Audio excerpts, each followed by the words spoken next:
Call this meeting to order of the Comox Valley Regional District's Electoral Area Services Committee to order for Monday, November 16, 2020.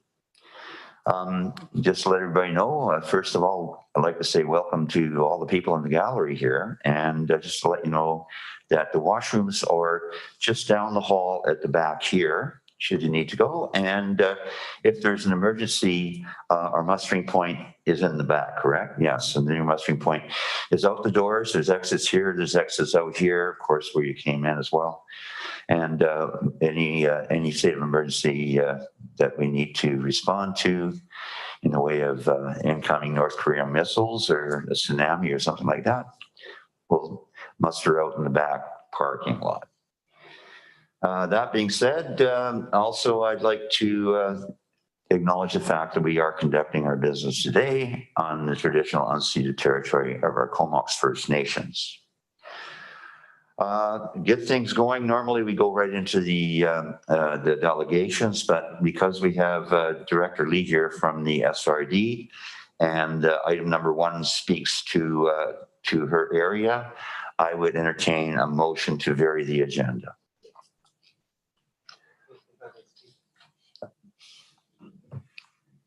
Where to go? There we go. Thanks, Mr. Chair. In addition to this agenda variance, I'm wondering if we could move item 10 further up the agenda as well. I know one of the delegation has to get back to Hornby, so maybe move 10 to number 1 or 2. I don't think it's a long item. Is that seconded? Okay, on both those motions, all in favor? That carries. So we'll plow right into the UBCM Community Preparedness Application, an evacuation route planning grant for receipt. Moving second on receipt, and over to Acting CAO, James Warren. Thank you, Mr. Chair. I'm pleased to introduce Howie Siemens, our Comox Valley Emergency Program Coordinator, who will introduce this report and be available for any questions. Howie. Great, thank you to the chair, to the directors. Thank you for the opportunity to present on this application. Back in 2012, combined hazard risk and vulnerability assessment was done with participation from many stakeholders, such as first responders, for the southern end of the SRD's electoral area D and the north end of the Comox Valley Regional District's electoral area C. The assessment identified the potentials of increased risk to overland flooding from historical information, as well as limited climate change and sea level rise data available at the time, and an increase of also wildland interface fires, which are fires defined as occurring in or close to or intermixed with the undeveloped areas of wildland vegetation and homes.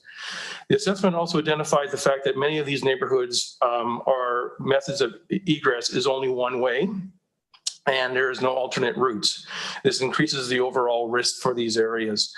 With new changes to the Emergency Management BC's provincial flood guidelines now having occurred, new climate change data are now available, it is time for us to fully review and update the evacuation planning and guidelines for these areas previously created in collaboration with the SRD and the regional district, Comox Regional District.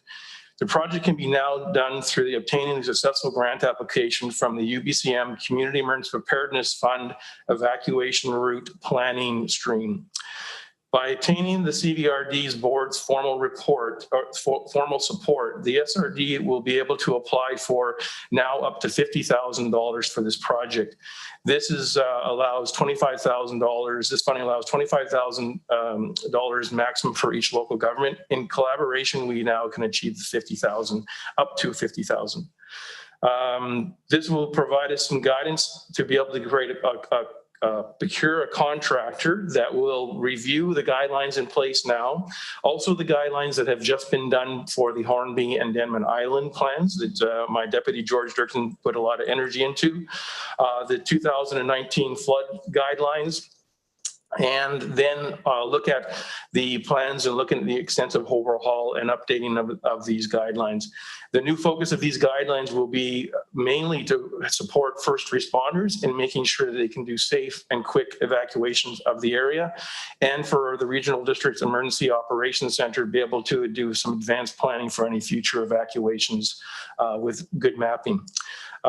This research will also be complemented by doing some host community research, which means basically if we had to evacuate people to Campbell River or further, we'll be able to work with those communities and understand what their responsibilities and roles will be.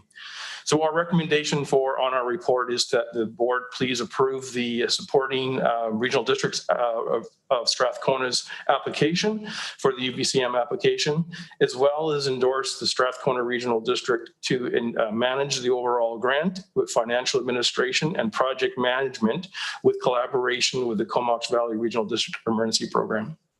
Thank you. I'll take any questions. Any questions for Howie? Director Lee? Director Grieve and I have participated in a lot of emergency planning meetings for Black Creek Oyster Bay. And primarily it's our Oyster River Fire Department that have led the exercises and arranged help with your help, arranged evacuation routes and identified things that we need to look at. And I would hope that this isn't just an administrative exercise, because anytime we did mock evacuations, I think we participated in about 3 of them on Glenmore, Macaulay, and York, and did mock evacuations. Nobody except me from the SRD was there. I mean, none of the emergency services from Campbell River came. Area D doesn't have a fire department in the south end. We don't have a fire department in the south end that could administer. We rely on BCOB.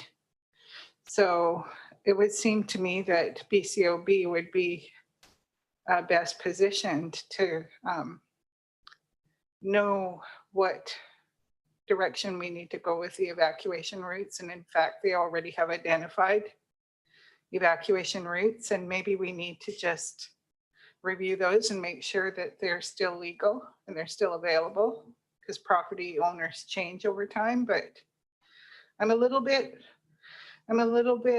worried that if we took it out of the hands of the operational people and put it into the administrative function at SRD, that we'll lose some of the good work that's already been done. Thanks.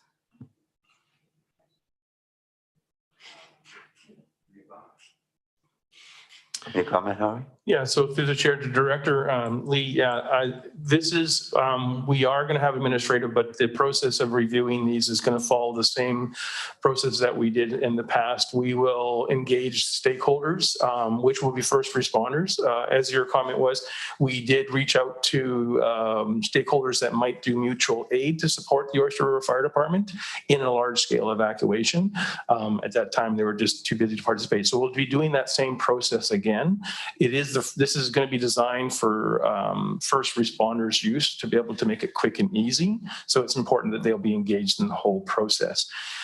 Any plan or guidelines that we do create, the only way we know if they're on the right track is actually doing an exercise, which we did invite you to before, and we'll be doing that as soon as this project is out of the way. Okay. Yeah. Thank you very much. And Director Arbor. Thank you. So just out of curiosity, this will cover both the north and south of the actual Oyster River. And will it look under the floodplains? Will it look both at sea level rise and river flooding, or one will be looked at more than the other? This guideline is mostly focused on the evacuation side of it, but so we'll take data that is now being collected at the regional district right now, actually, for a flood assessment, determine on if those areas of risk in the floodplain have increased or will increase during sea level rise or climate change. It also part of the wildfire components that we now have done a community wildfire protection plan for both those areas, which has indicated there's been an increase in the fuels on the ground and the dryness. So again, looking at that data information, it will all be put into the new guidelines, which the old guidelines were mainly created to to identify where we might have to address flooding events, not really wildfire. This one here is definitely going to incorporate both those hazards and risks in more detail. That's great. Thank you. I look forward to the piece if it gets funded. It was really nice to see the Hornby and Denman ones done. So hopefully we'll get a similar piece of work. Yeah, and just a further comment that through the chair, the reason why we're looking at a contract to do some of the administrative work is because of my deputy George involvement of the Hornby and Denman. It took a lot of time working with stakeholders to get them engaged and get information from them. So we thought that this would be better use of the time instead of my deputy. So. Very good. Any other questions of Howie? One more, Director Lee. How, through the chair to Howie, when do you expect that the program will begin? When would the planning start for this? Well, the application goes in for November 30th if you do endorse and approve it to go forward. And then it's just when how long UBCM takes to actually release the funds, which I see sometimes takes 2 to 3 months before we get an answer back. So that's all I can provide. Yeah, we'll get on it right away because we do want to address it before wildfire season, which is usually usually late July, August for us. So. Okay. Well, my only question, it's the grant is being administered through UBCM. Do we know if it's a federal or originating as a federal grant or provincial? Yeah, to the chair. This is a province, BC provincial funding as the community preparedness fund. It's not federally funded. So. Okay, that's the question I had. And yeah, just to summarize everything, I don't think there's any such thing as too much information. So, it's all going to add to the pot. And we do know that this area has been ravaged by fires in the past. And if anything we can do to mitigate that up front or to be prepared in case or when it does happen is going to be very important. I see I must have triggered another comment from Director Arbor. No? Okay. Very good. Okay, so we're on receipt. Call the question on receipt. All in favor? That carries. And recommendation? Any discussion on the recommendation? Seeing none, I'll call a question on that. All in favor? That carries unanimously. We're going to skip over again and go down to number 10. And for receipt, it's the report dated November 9th regarding a recommendation to extend the Hornby Island Community Economic Enhancement Corporation contract to December 31, 2023 with for the provision of economic enhancing activities on Hornby Dam for receipt. Do a second on receipt. And we have Karen Ross here. Always a pleasure to have you here. I press your little button there and you can fire away. Yeah, and I think, Mr. Chair, I think Doug DeMarzo, our General Manager of Community Services, will introduce this report and then introduce Karen, I think. Okay. So over to Doug. Thank you. Through the chair to the ASC. We're here just quickly to discuss a contract extension for Hiseek, which is the Hornby Island provider who provides the Hornby Island Economic Development Service contract with us for us on Hornby Island. The existing agreement expires December 31st, 2020, and we are recommending a 3-year contract renewal with them to provide an opportunity to update their 2016 to 2020 economic action plan and deliver economic development with a focus on their goals and accomplishments in the upcoming years. I should note a secondary option is also available that looks at a 1-year contract extension put forward in the staff report. With that, we do have Karen Ross here, the Executive Director from Hiseek, as well as John Heinig and Jack Horstein. And is Peter Wardle on the phone? Was he going to call in on Zoom? I was calling in on Zoom. I don't see his name up there. Anyway, we will commence and I'll just hand it over to Karen, who's going to provide a brief presentation around the services they deliver on Hornby Island. Thank you for that. And over to Karen. Now you can press your little button. I'm not seeing. a Oh, you're button. on. Okay, you're automatically on. Okay, that's great. Thank you, Doug. I feel like I have an echo. Is that just, it's the room? Okay. So we've got a presentation that's on the screen for background as I do the presentation. So we are the Hornby Island Community Economic Enhancement Corporation. To save a lot of time, I'll just call us Hiseek. We are community-based, and I think you're all familiar with the work that we do. We spent 2 years in 2000 to 2002 doing a vision for what kind of community we wanted to live in and what we saw 20 years down the road. So that vision obviously is up this year. In 2015, we did a review, a consultation to just go into the last 5 years of that vision. These documents are foundational to the work that we do at Hiseek. So all the work that we do is based on what the community wishes for Hornby to be like.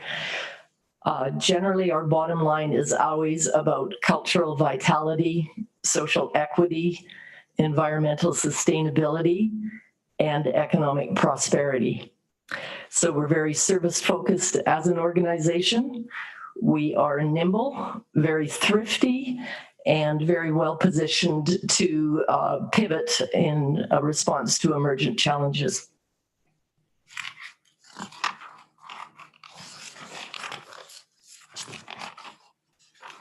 Could I have the next slide, please? So this is a picture of our last year's strategic planning session. We do that once a year, spend the day talking about if there have been any changes in the community and what our annual plan should look like and any adjustments we make to our 5-year financial forecasts. We're extremely lucky on Hiseek that we've got a very talented board of volunteers. We have on our board, our 8-person board. Missing from this picture actually is our latest board member, Peter Warren. So on our board, we have 2 architects, 2 husbands of our 2 doctors on the islands, a 3rd-generation family young woman that graduated from the Sauder Business School at UBC, 3rd generation married into a marketing guru that married into the Fearman family, which is a well-known Hornby family. We have a winery owner with extensive background in the telecom industry. Our chair, John Hiseek, who is here with me today, and I would like to introduce, is a medical editor. And our treasurer is a chartered accountant who many of you may know, Jack Hornstein. And thank both of them for coming today.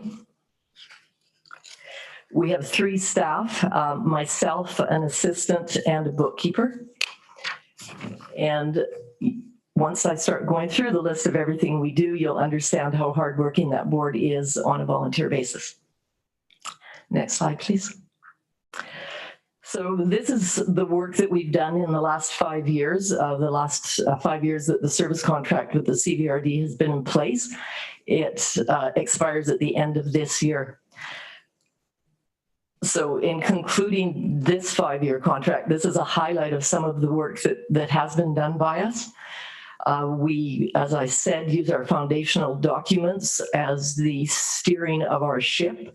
So we keep a steady course and always know what direction we're moving. This is a model organization. We get constant requests from communities, other areas about the administration and the format of our organization. So we're very pleased that that model exists and is available by sharing with other people when they ask. We have, in the last 5 years, supported and invested in a new art center. We anticipate that the shovel will be in the ground this April on that center. We provided support for an expansion at Forts Cove Harbor.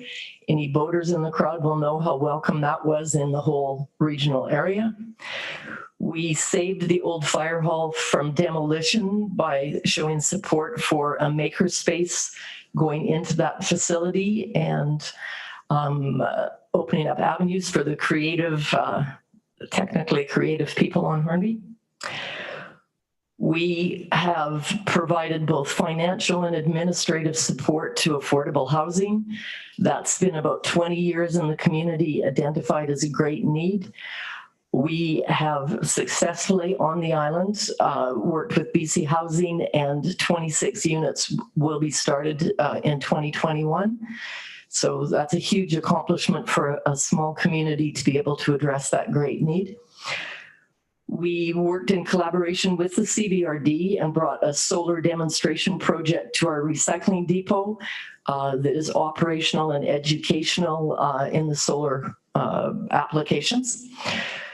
We worked with TELUS and were successful in negotiating a improvement to our old copper wire infrastructure, a limited improvement, let me say that, for the southeast corner of the island. So they invested $118,000 on Hornby in response to our pleas for better internet. We helped start and facilitated the financial impacts of starting a new society with the Farmland Trust, which opened a community garden, has done 2 phases already in this short time, and there's 35 gardening plots in that community garden now. And we helped initiate a short-term rental association. Hornby's got about 150 vacation rentals. It's the largest accommodation provider, fixed accommodation provider on the island, that sector. And it's been a bit of a Wild West show. And so we're working with the sector to try to garner some best practices and get people working together to manage how those vacation rentals are done. We have, in the last 5 years, started a Hornby bus project. We've done 3 years of a summer bus, July the first year, and then July and August for the next couple of years. We did not operate this summer because of COVID, but we had a 10-person volunteer steering committee in place and enthusiastic support. We bought into, with private money, hornbyisland.com, which is the major community website on Hornby. And we did that through an innovative contract with the provider that revenues from the website itself would purchase Hiseek's 50%. This year, we went into a revamping of that website, and Hiseek borrowed from our local microloan program to pay for our share of that upgrade, and future revenues will repay that loan. So there's no taxpayer funding that goes into that. We built an electric vehicle charging station and continue to operate that. We took over the production of what used to be the Hornby Denman Visitor Guide and expanded it to be 5 regions. We now include Buckley Bay, Deep Bay, and Fanny Bay, and started a website called bcseaside.com. We did some of that work, quite a bit of that work, with funding from Destination BC. So again, leveraged funds enabled that. We started the microloan program and facilitate it and continue to work with businesses in either startups or expansions from that private money investment. We worked with the Water Stewardship Group in doing a Hornby water plan and building the website hornbywater.org. We continue to work in government liaisons with the BC ferries. And we're able to get priority loading for 15 cars on the 730 ferry, which is a huge thing because that's a collaboration between Hornby and Denman. And Hornby's the second island over, so that's hard to make changes there, but that did happen.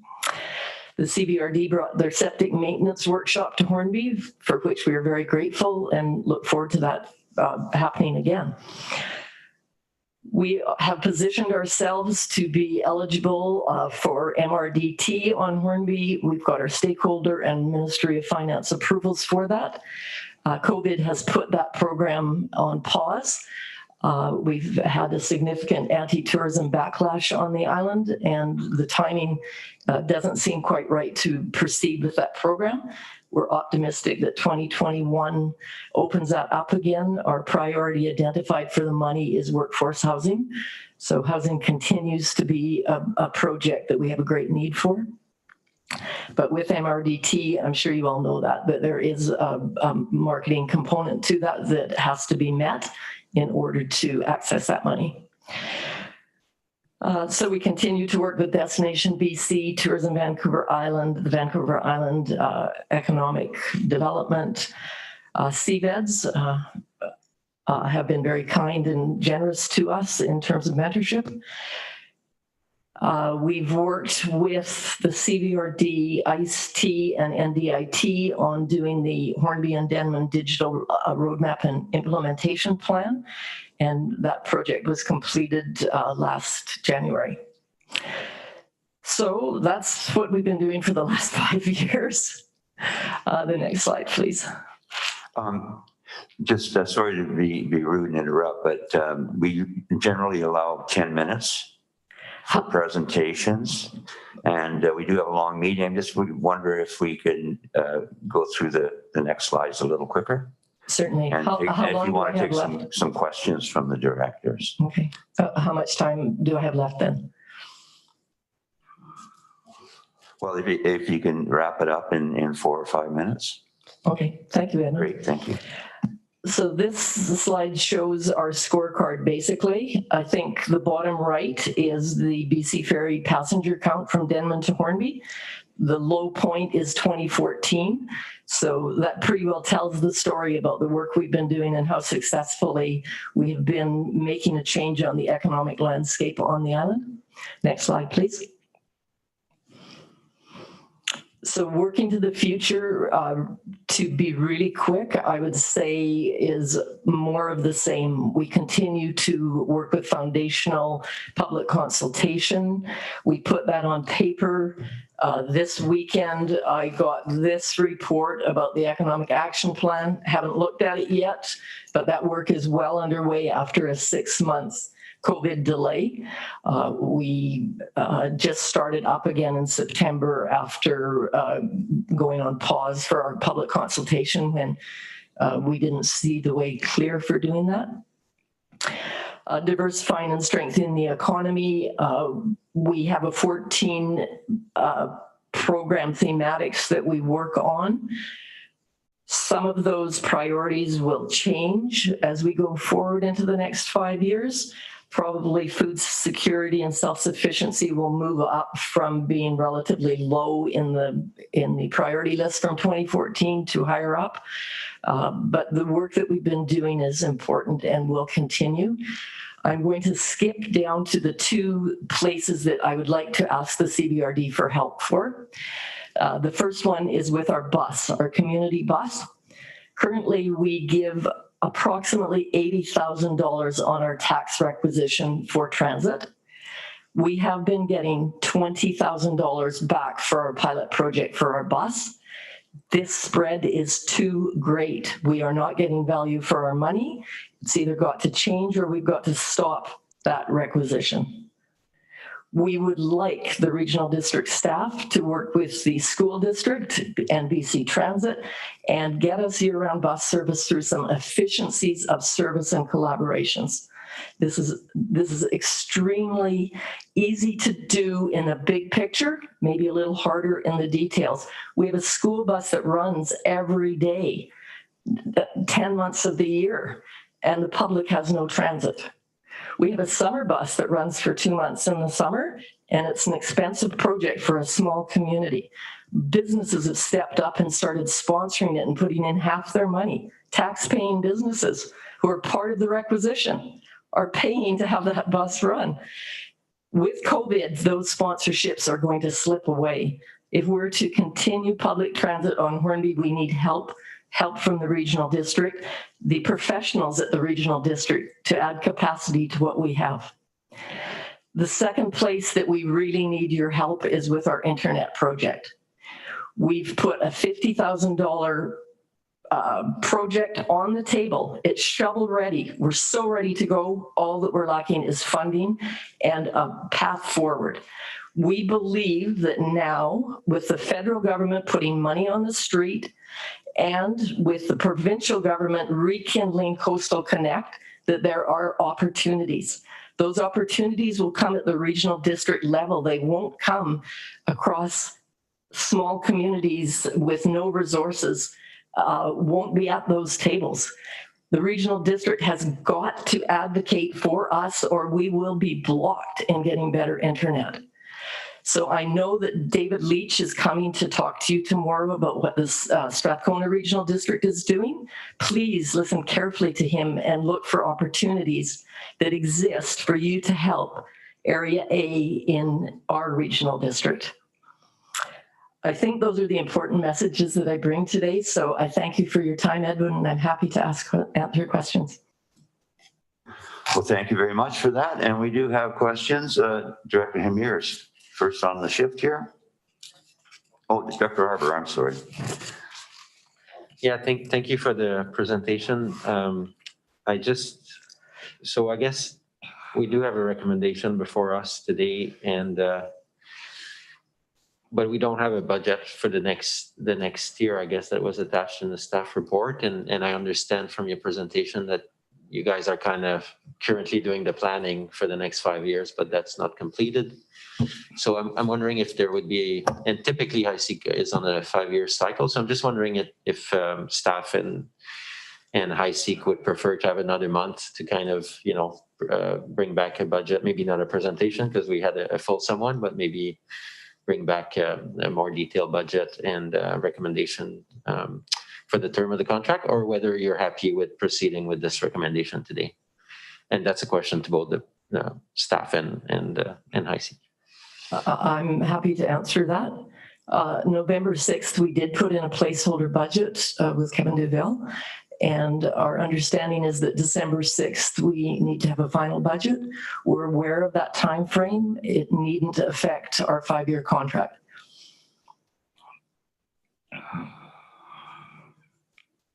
Okay, thank you. And Director Hemirs. Right. Thank you. And it's always a pleasure to hear what's happening on Hornby. I'm enamored with what Hiseek does and is able to do for such a small community on such a small amount of money. And I think my main question is, you mentioned that you were getting support from CBEDS, which is great to hear.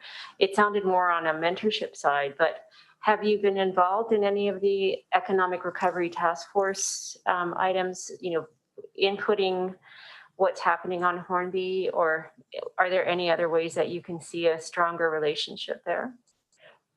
We actually did break away from CBEDS when we set up our own economic function. So no, just politeness through staff interchanges.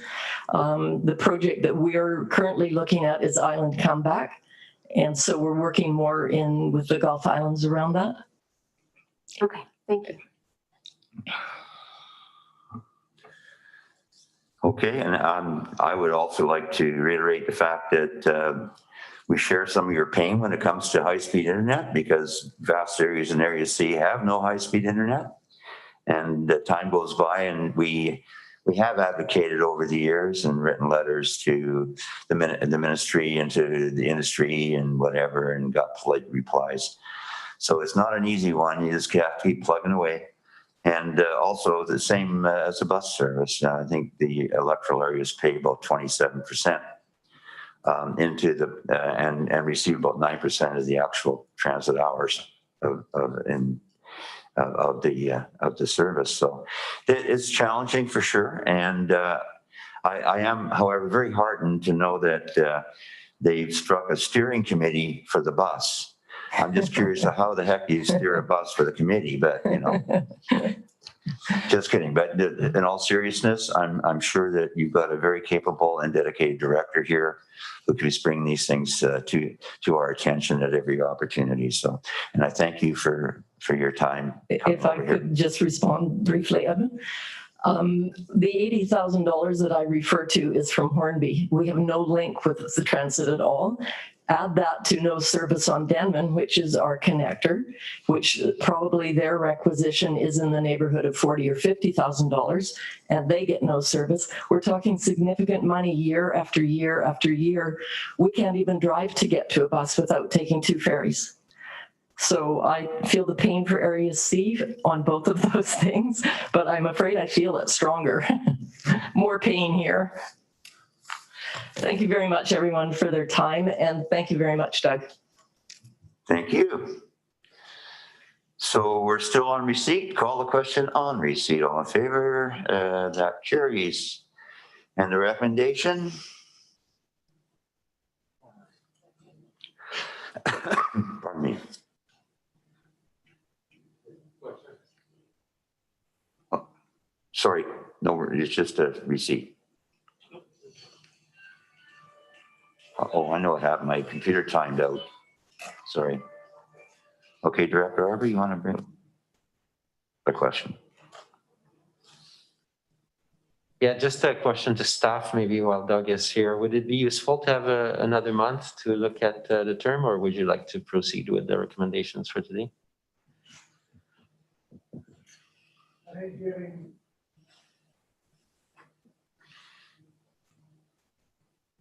Thank you. Through the chair, I think given the 3-year term here, I think it's sufficient for us to go forward with Hiseek in that timeframe, knowing that they're going to be doing some updates to their economic action plan.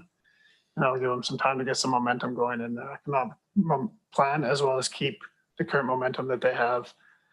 And I'm happy with the 3-year extension. If you want a further extension, I'm happy to look at that as well. Well, I didn't, okay, that's fine. So if staff is fine, and I didn't hear from Hiseek that that was a must. I heard a must on help for the bus and for the internet project. So I'll be prepared to move the 3 years in that case. So moving second on the recommendation is that the directors approve a 3-year contract extension to be signed with Hiseek for provision of economic enhancement activities on Hornby Island. Moved and seconded. All those in favor? That carries unanimously. Thanks very much. Now we're going all the way back to the top of the list, and I thank the delegations for waiting. The very first delegation we have, and I think it's going to be virtual, is it not, Jake? It's all virtual. It would be the, we have Mike Coheen and Lawrence Vaha, and they're going to speak for the Comox Valley Cycling Coalition regarding safety concerns of some cycling routes in the Comox Valley. For seat. Second. And over to the virtual world of Zoom. Thank you, Mr. Chair, and thank you to the directors and the staff for having us here today. Just to let you know, Lawrence Vea was unable to join. He joined at first, but lost his internet connection. And he's in East Courtenay, so I don't know about high-speed internet there. We have a fairly thick presentation here, but don't worry, we don't intend to go through in minute detail. We want to give you a flavor of what we've been working on, introduce you to what we've been doing and to us, and certainly see if there's any thoughts on doing some joint work going forward or anything we can do to help CVRD. So with no further ado, I will move on then. If you could go to the second page, please. So the background, we are, as you know, a cycling coalition that's been around for about 10 years, advocating for safe cycling and education in the Valley. A few months ago, the Ministry of Transportation, Modi, came to us and asked us to put together a list of priorities for Modi roads where we saw safety issues. So we started a process of going through, we get complaints from coalition members, from non-coalition members, general public. We take interest in any reported incidents. So we went back and through reference with cyclists, put together a list as best we could. I believe there's 12 or 13 on the list. So it is a fairly daunting list, but we tried to prioritize them as best we could. We want to talk about that a bit today. Obviously, there's more cyclists on the road in 2020 with the pandemic than there ever have been. It was already a huge transportation methodology in the valley, and it's gotten even bigger. We want to show you some of those numbers and how we came about to prioritize what we have. So next slide, please. Just a quick look at the Cycling Coalition here. Our mission is a safe environment for cycling, both for leisure and commuter cycling. Leisure cycling is one of the biggest draws, as are a lot of leisure activities, hiking, walking, running, whatever it might be. Getting out in the outdoors is big for people who live here and who are considering moving here. And what we want to do is, through education, we have our bike rodeos with grade 4 and 5.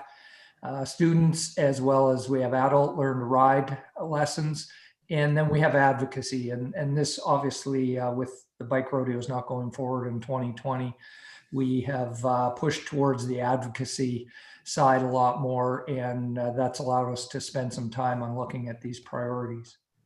Next slide, please. So what constitutes safe cycling infrastructure? It's a multitude of factors. There are vehicle speed limits. Obviously, what's the speed limit on the road? The difference between how fast a cyclist and a vehicle is going is tantamount. Whether there's a shoulder and then the width of that shoulder and the condition of it is obviously very important, but also things like signage, road paint, surface paint, and consistency. If a cyclist is going a consistent speed in a straight line and is predictable, it's way easier, and the vehicle is as well, it's way easier for them to interact. That also involves some visibility. One of the things we're trying to advocate more than anything is to have cycling included earlier in the stages of planning and design. You all deal with budgets. Everybody's on a limited budget these days. If you have money in a budget earlier on and have it identified to provide some active transportation, some safe active transportation, it's tough to get that money through. But if you don't put it in then and you come back later and go, we want to amend our project to reflect this safe cycling infrastructure, it's nearly impossible to get it. So we want to bring it in early on. Next slide, please. As you are well aware as a CVRD, there are multi-jurisdictional issues in the Valley. And what we're hoping to do is we can help bring communication between MODI, CVRD, City of Courtenay, Town of Comox, Village of Cumberland, and the Comox First Nation in order to coordinate the improvement process. I know it's frustrating for not only cyclists, but for the various jurisdictions and their directors as to when you're riding along a road and suddenly it changes either from better to worse because the jurisdiction has changed. And it's dangerous when it changes. As I said, consistency is very, very important. We've done some active transportation counts, worked with the City of Courtenay quite a bit to do some. I don't know if you've been following the 5th Street Bridge and the 6th Street pedestrian multimodal transportation bridge proposals. We helped them with some very detailed counts on that, and we're happy to do so going forward. So if you have active transportation counts you want to look at, certainly we'd be happy to chat with you on those. Next slide, please.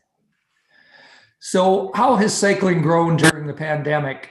This is a slide that shows some data from a phone application called Strava. Strava, just think of it as Facebook for active people, for runners, cyclists, hikers.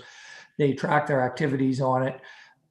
Questionable what portion of the population uses this. I know in the active population, it's probably the most popular, but how many cyclists are actually using Strava to track their trips? There's been comparisons and it's not a large percentage, it's probably in the 10% range, but even just with Strava, you can see there's 400,000 trips per month being tracked during the pandemic at its peak in the province of British Columbia. This includes Greater Vancouver. About half the data is, just under half the data is Greater Vancouver. The rest of it is the rest of BC outside Vancouver. You can see as years have gone by, there's 4 years there going orange, purple, red, blue. on the lines up to 2020 being in blue. A 10 to 15% per year increase has jumped to be 40 to 50% with the pandemic. So there's more and more people cycling, obviously. Next slide, please. So how does that split between commuter and leisure cyclist trips? Well, again, if we go to the Strava data, which by is no means perfect, but it certainly gives you a very strong indicator, the commuter trips on the right actually dropped off when COVID hit because people were going to work less, whereas the leisure cycling trips boomed. And that's without visitors coming to from outside BC really contributing to as many leisure trips as would normally be shown. Next slide, please. So Strava gives us an opportunity to drill down to certain roads and intersections and look specifically at those. And again, the data is not perfect, but shows you a very strong trend. My apologies, the gray area of COVID-19 got shrunk. It should be obviously since the inflection point of where those lines all go north in a hurry. So all of the areas that we've identified as hot spots, the top 6, have gone up dramatically. You know, that graph goes back to 2018, 2019. It dipped a little in the winter and it's shot up since. And that's a 12-month trailing average. So, you know, will continue to go up as we go along. Next slide. So this is a map of the Comox, Courtenay, and North area showing in red 5 of the top 6 areas that we've identified. The yellow bar on the bottom shows you the work that was done in 2019 in this area by Modi, did a little over a kilometer of repaving on Lazo Road. And you'll see the top 5 on this list are Knight Road, Seal Bay area with Coleman and Bates Roads, Anderton Road just north of the Petro-Canada, north of Ryan Road, Idians and Condensory. And next slide, please. And the other areas that were identified are Buckley Bay, north to Union Bay, and from Buckley Bay south to Cook Creek. Next slide. I'm not going to go through these, but you can see there's our top 13. I want to walk through a couple of these just to show you some photos so you can have an idea and take this away with you and understand what we're looking at. So next slide is Condensory. Obviously from the bridge out to Cessford Road, where the One Spot Trail starts, is a dangerous area. Speed limit 60 kilometers an hour. The 5th Street Bridge rehabilitation is going to push a lot more traffic here next year. People are going to be staying away from 5th Street. Next slide. So you can see by the photos, there's little to no shoulder on this whole road. And the bottom left photo there shows you the limited visibility. There's 2 sharp corners. Speed limits on here are 60 kilometers an hour, which you can see even with that small vehicle in the top left picture. It's dangerous for 2 cars going each way, even with 1 cyclist on the road. Next slide. One of the ones that I said had a bit of work done on it by Modi on the Lazo Road section, adding about a kilometer of nice shoulders. Knight Road is notoriously bad. We have a lot of recreational and commuter cyclists. It's an access road to get to the base, to get to the airport, and to head north towards the ferry for some people as well. There were 2 serious incidents here on Knight Road this year, and there have been several in the past. Next slide. Mike, Yes. not to be rude, but you're over your 10 minutes. Are you getting pretty close to the end of your slides? Okay, let's just flip down then to I think it's the second last slide. There's a gold colored table. And I'll leave those for those of you with insomnia. It'll be good bedtime reading for you to go through. So you can see by this table that we've identified for Modi to help them the length and distances of shoulder upgrading. One item on number 4 there, Union Bay, Buckley Bay. I don't know if anyone's been down there in the past couple of weeks, but they've just most recently, since our meeting with them, actually completed that 8 kilometers on the water side, on the east side of the road. So that's been great. We have come up with a lot of interim ideas and other items as well. Traffic calming would help in the interim. I know these things cost a lot of money and that budgets are again limited. We're hoping active transportation budgets will be increased going forward. We'd love to work with you on those. You know, we actually helped Courtney get an additional active transportation grant for some of their work as well. Traffic calming is a challenge. We got to work with MODI and with the various jurisdictions to do so. A couple of items on here that speak to, I think, things that CVRD may be looking at already is extension of the one spot trail from Condensory Bridge out to where the trail starts. And the second one is down on number 5 at Seal Bay. The original Seal Bay parking lot on Bates Road is a very dangerous area. I believe it's a 70 km/h speed limit with a lot of walkers, dog walkers, runners, cyclists getting in and out of vehicles, crossing the road. The trails head west from there. So it's a very dangerous area. You know, going to the last slide, if you could just flip to that. I know there's a lot here for you to digest. Just give you a touch of the work we've been looking at, and we're incredibly happy to you know, almost anything to work with you to help you or us make the roads a safer place for everybody, including active transportation. Well, I know they're just dying to ask questions, so you ready for some questions? Easy ones. Okay, Director Arbor. Yeah, thank you for the work.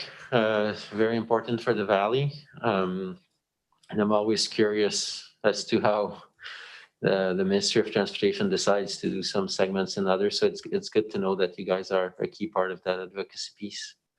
I know maybe one that I didn't see in your presentation that I would have further questions about, maybe not today, maybe in the future, or just for the back of your mind, is Royston Road that connects Royston and Cumberland. And that one doesn't seem very great. The shoulders are not very great for cycling. I hear a lot from parents at Royston School as well that are concerned about the state of that road going from Highway 19A to Cumberland.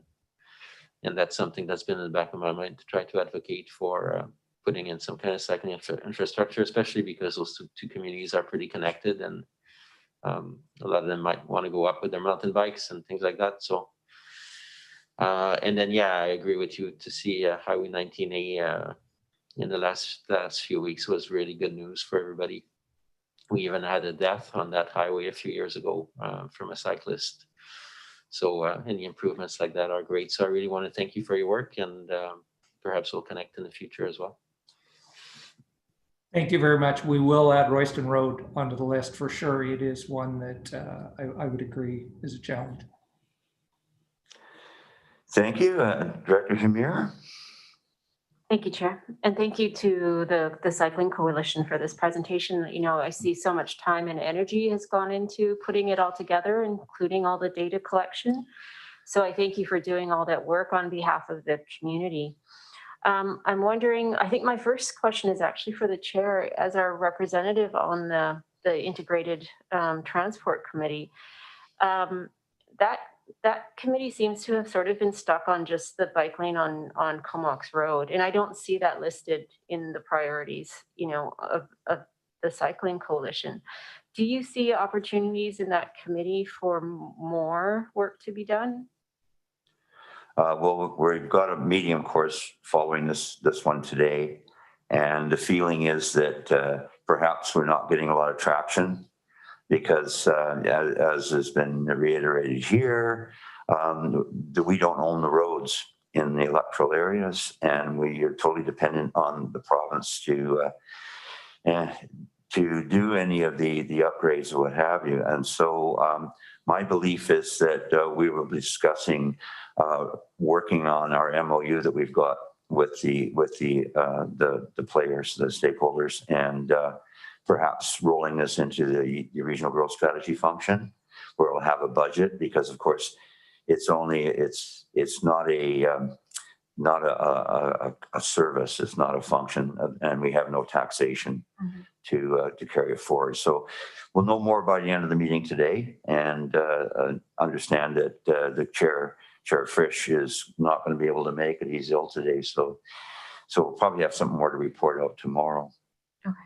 But the piece that was the big focus, of course, was that corridor between Comox and Courtney along the dike, and we always hold up the pathways up in Campbell River is kind of the gold standard of what we'd love to see. But right now, I think that got hung up basically on the fact that we passed through the traditional territory of the Comox First Nation, and they don't want to go too quickly on this. They want to go slowly. So we'll see how it all pans out, but certainly it's top of list.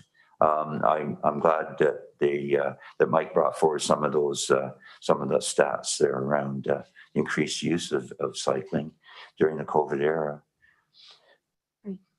Second question is back to Mike. I was interested to hear that Modi actually approached you to come up with the presentation. So it sounds like there's a willing ear happening at the province. I think you've actually gotten more time with Modi than we have as electoral area directors. So congrats on that. And I'd love to hear what their response was to your presentation. I'm assuming similar presentation happened to them.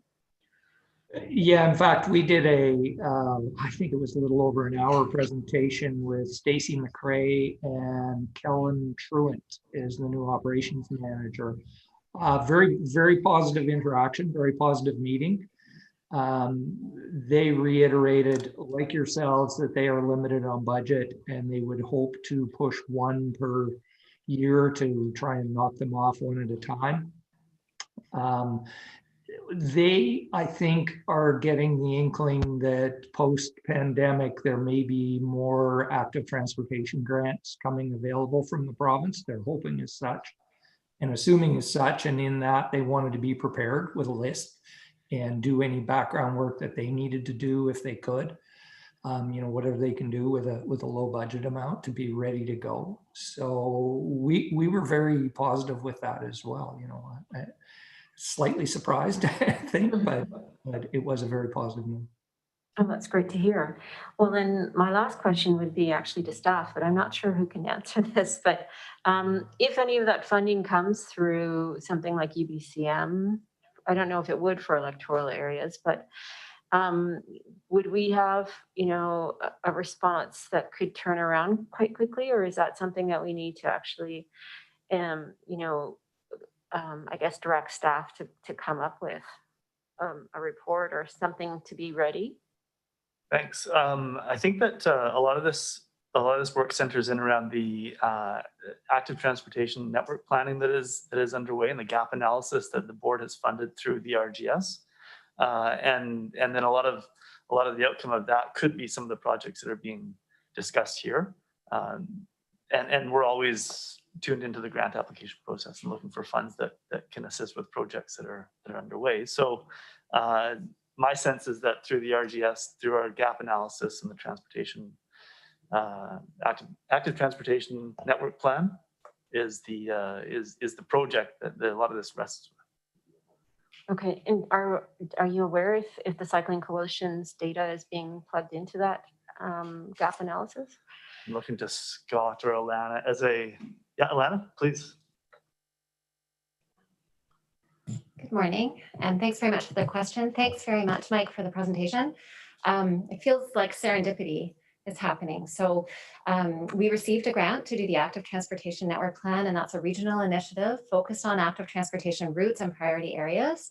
When we saw the request for this delegation, we were able to connect with Lawrence and Mike, and they have agreed that they would like to be part of that project, so that will be great. I'm very grateful for them lending their expertise in this way and having done so much of this legwork.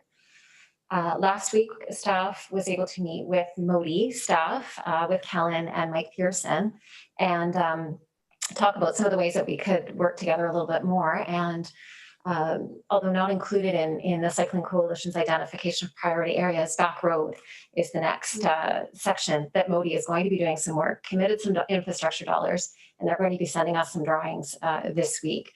And that's a project that they're undertaking with Comox First Nation and hopefully with us, lending some support around public education, et cetera. So long way of saying yes, very happy to be able to work with the Cycling Coalition and others through our regional network plan. Great, that's fantastic to hear. So doesn't sound like any kind of referral is necessary. You're already working on it. I think we're in hand. So we've retained the consultant. We have our kickoff meeting on next Monday. And so we'll come back to you. I guess probably be about December or early January with a draft plan for you to have a look at. All right, thank you. And thank you again to the Cycling Coalition. Thank you. Thanks, Mike. You do realize you're pretty well preaching to the choir here. We live on these roads. I think Modi moves in mysterious ways. It's great that you spent time and talked with Stacy and the crew in the local office, but that's not where the decisions are made, as you probably know. It's good you've got a line of communication, but I would put it to you that you need to work on this, as we all do, at the provincial ministerial level, because nothing's going to happen unless the actual minister decides that, oh yes, transportation isn't just cars. So we've been waiting for that for at least 10 years that I know of. I think Kevin Falcon was an active cyclist, and he kind of tried to move the needle a little bit forward when he was minister. But, you know, like sometimes you just have to wait for people to retire for things to move forward. So best of luck to you all, and thank you so much for this presentation. Thank you for having us today. And if there's anything that you as the directors or the staff want from us, certainly get in touch anytime you wish. Thanks again. Take care. Mr. Chair, just to advise as well, the directors that the local representatives of the Ministry of Transportation and Infrastructure are scheduled to attend as a delegation at our December meeting. So just a friendly heads up. Oh, good. They used to do that regularly at one time. Okay, so we do have a kind of a surprise here, folks. We have Dave Mellon, who has asked to be a late delegation.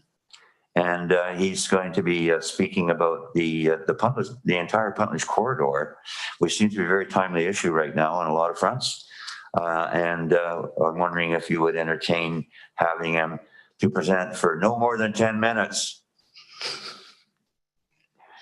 Okay, fine. So all in favor? That carries. So welcome, Dave. Thank you, Edmund. Sorry for the, or not sorry, but I was contacted when I was in Courtney this morning. I do have a slide presentation of 8 slides that I would have had with me, but with the short notice, I don't have it. And they are very, very visual, needless to say. But thank you for the opportunity to present this information on behalf of the many concerned citizens of the Comox Valley. I wish to make it very clear at the outset, I do not support either the regional district stand or 3L development stand on their undertakings and actions regarding the use of land we are about to discuss. I've lived in the Comox Valley almost as long as Edwin, and have watched and fully understand Stoughton Falls and its pristine surroundings, and have grown to represent a significant part of what makes the Comox Valley one of the best places to call home. I also know how easily we can lose valuable green spaces if we're not diligent in protecting them. Along the Puntledge River from the Air Park Walkway to the Comox Lake, including where Browns River meets the Puntledge on the 3L property, needs to be protected, similar to the Galloping Goose Trail in Victoria. In the regional growth strategy, its mission statement on the future of the region over the 20-year timeframe fully identifies a major goal is to protect, steward, and enhancing the health of the natural environment and economical connections. The owner of the property being discussed has over the years paid out thousands of dollars in taxes, security, presentations, and unproductive negotiations to date. I'm not here to debate the shortcomings or merits of those negotiations, but at some point it is reasonable to expect this property owner will want to recuperate some of his costs by logging the area or pulling the gravel out. There's, I understand, quite a gravel reserve in that area, and this could happen. This would be a potential repeat of what occurred in recent years at the Browns River, where it had been a pristine area, but was logged right up to the edge of the Medicine Bowls, and it just totally destroyed the ambiance of the whole area. And even worse, Pearl Lake, which is the headwaters of the Oyster River, and unfortunately, the satellite photograph of that is just overwhelming. And I had the opportunity to fly over here just a couple of weeks ago, where a major forestry company was in negotiations with the group, and they couldn't come to a compromise, and they logged the area completely. And it's just barren around there, and it's going to take another 50 to 100 years to look like it should have been maintained. So that's the concern we have. In 1886, the city of Vancouver leased Stanley Park from the Defense Department, and 2 years later acquired it. I think you would agree that the Vancouver City Council of the day showed vision in acquiring this 1,001 acre park for future generations. Stanley Park today is the undisputed world-renowned icon of British Columbia.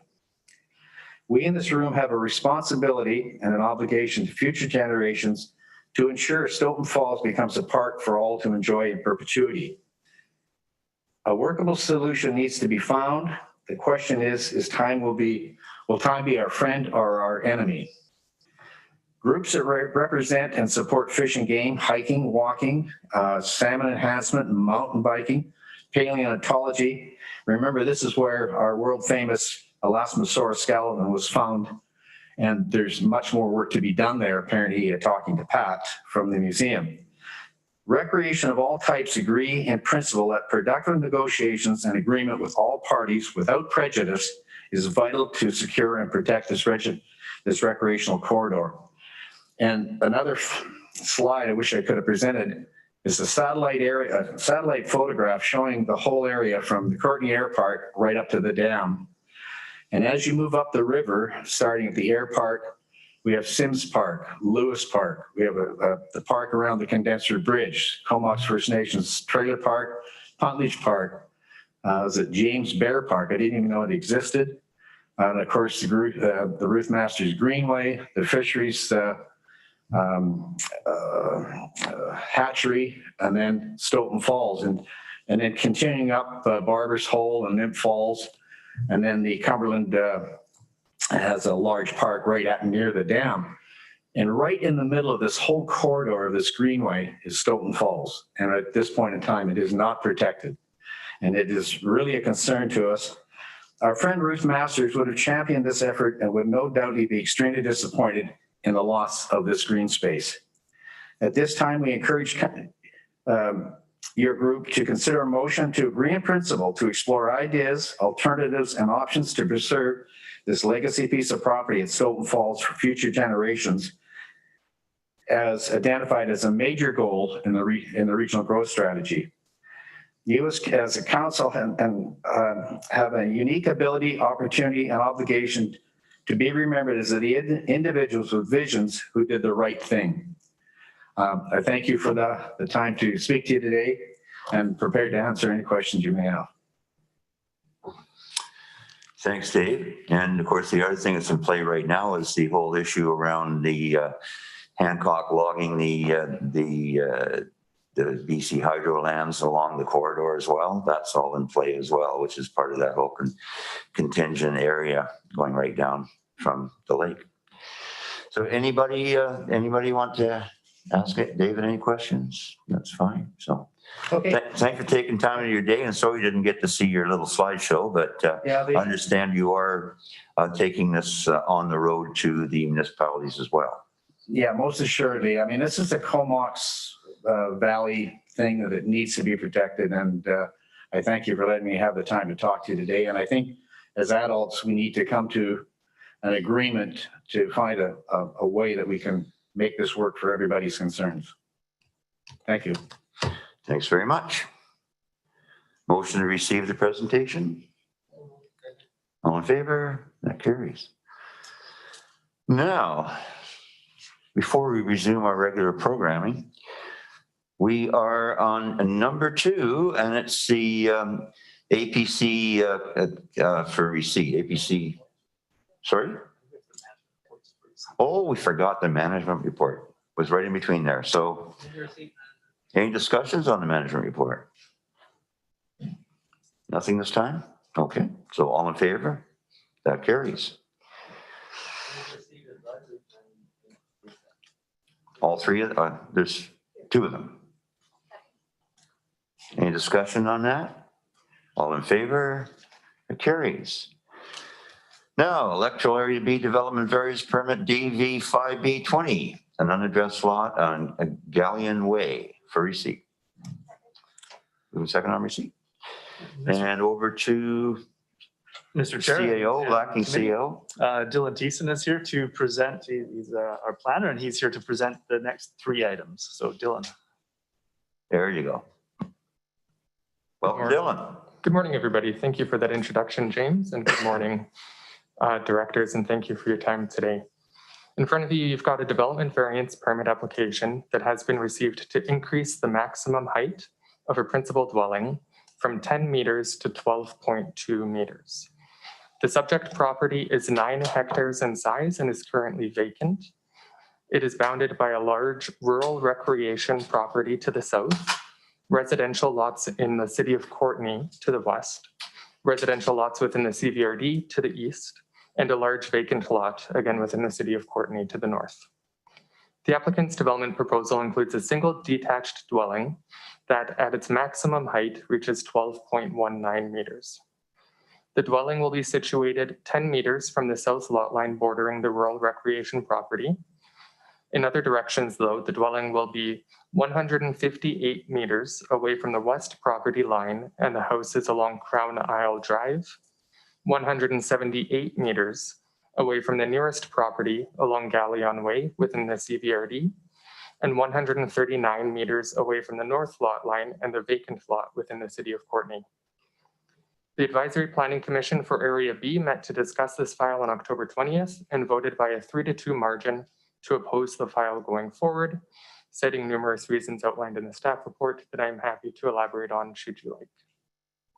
Staff also sent letters to adjacent property owners and tenants within a 100-meter radius of the subject property, and staff received 1 letter in favor of the application and 2 in opposition. Staff also received many more phone calls about the application from neighbors, most of whose concerns were assuaged by the fact that it is a single residential dwelling, not something with higher density or commercial in nature. I guess the scale of the dwelling brought that into question for some of the neighbors who received these letters. Ultimately, staff are recommending that the variance request be approved, as the size of the property, the location and siting of the dwelling, and the retention of many trees will offset any privacy or forming character concerns that would normally arise from such a variance request. I do believe we have the applicant attending this meeting over the phone. So if the directors would like, I believe he would like to speak to the application. We'd both be available to answer any questions after.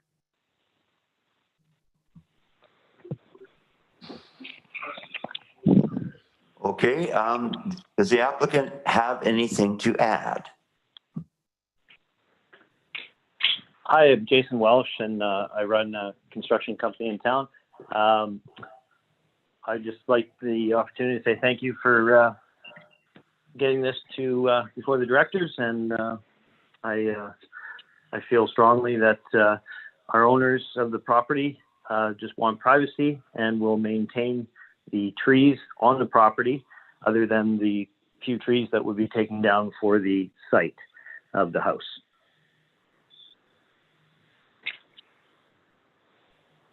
Thank you very much. Yeah, come in. Are there any questions from directors?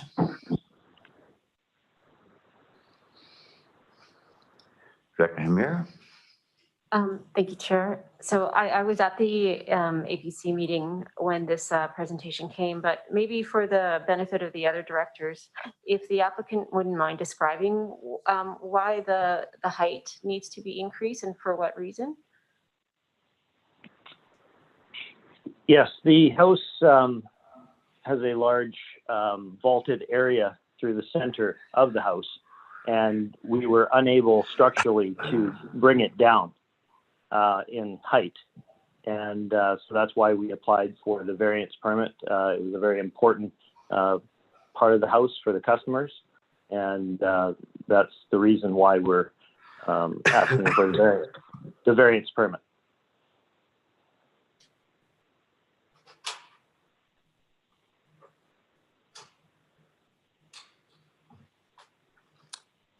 Any further? Okay. Director Arbor, any questions? Right then. So I can't really excuse a virtual proponent from the table, so we're on receipt of that. So let's just vote on receipt of report. All in favor? That carries. Now we have correspondence for receipt. For receipt? The correspondence, can we move all three? And we have nothing in the addendum, so. Yeah, I'll move all three. On the correspondence, any discussion? Directors, is your light on or is it Nope, sorry. just by mistake? Okay. So on the correspondence, all in favor? That is carried. Is there anyone in the gallery wishing to speak on this matter? Come on up to the lectern there and introduce yourself if you could. Good morning. My name is Warren Keller. I live on Galleon Way. I don't think most of the people on the street, I think, are okay with the building. It's just we're concerned more about the traffic for construction down our residential street. Are the trucks actually going to be physically coming down our street to do the construction on the building, or is Mr. Colson going to be bringing the vehicles in through his property on Crown Isle? Is that a question for the online person, I guess, the construction? Yeah, he's there. Hi, Jason As again. well. Yes, I believe we would be using our road that we created from Crown Isle Drive for a lot of the construction work, but probably there will be some transporting of probably a truss truck would transport certain materials, but all the groundwork would be done from our on-site location. So we would not be using Galleon Way probably for the first couple months. Okay, thank you. Answers your question. Very good. So a motion to receive that information if possible. All in favor? That carries. Okay, so we moved the correspondence, the presentation, and there's no addendum. So a motion to put forward the recommendation that the board approve development variance permits DV 5B20 unaddressed lot on Galleon Way to increase the maximum allowable height for a single detached dwelling from 10 meters to 12.2. It's on the table and over to Director Hemier. Sorry, this is a question before, going forward with that recommendation for staff. A couple of the letters that we received talked about precedent setting for the height restriction. Would you be able to speak to whether or not that is something that would actually take place if the height was increased?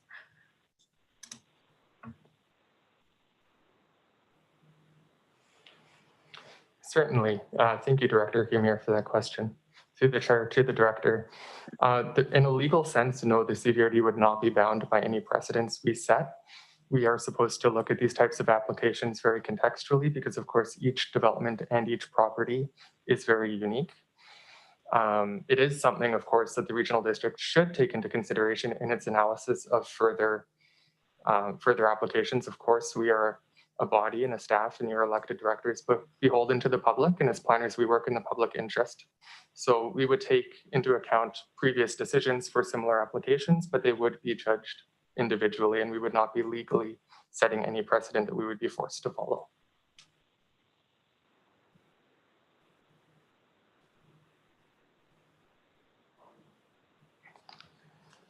Through the chair to Director Himir, what I can provide with additional information is a few years ago, the regional district did approve a variance application just down the road on the other side of the park for a variance for a single detached dwelling going just around 12 meters in height.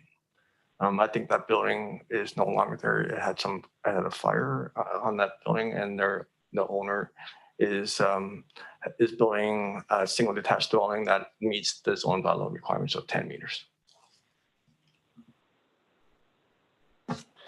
So everything's viewed as an individual request. Okay, so on the recommendation, seeing no further lights, all in favor? Oh, we didn't move it yet. I thought we had it on the table. Okay, moved and seconded. We're ready for the vote. All in favor? That carries. Thank you very much. Thank you, Mr. Welsh. Thank you, sir. There's one here just for Hiseek. Electoral Area B Development Various Permit DV 2B20, 1904 Mariner Road. Report for receipt only. We had this come before us in the previous EASC. Did you want to speak to it? Director? Yeah, thanks. This one had consumed a lot of the meeting last month, and I'm glad to see that staff and the proponent and the neighbors came to something that will be agreeable to all. So thanks for that work.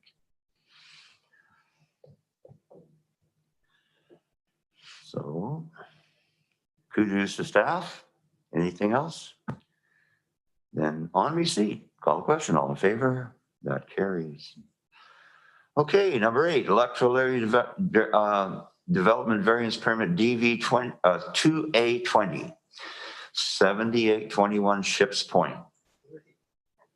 Moving second on receipt. And back over to staff. Dylan? Thank you again, directors. In front of you, you've got another development variance permit application. This one has been received to reduce the front yard setback, specifically as it pertains to Baines Drive, to facilitate the construction of a carriage house. The variance sought is a reduction from 4.5 meters to 2.5 meters for the foundation of the structure, and from 2.5 meters to 1.9 meters for the eaves of the carriage house. The subject property is zoned residential 1 and has 2 front yard lot lines.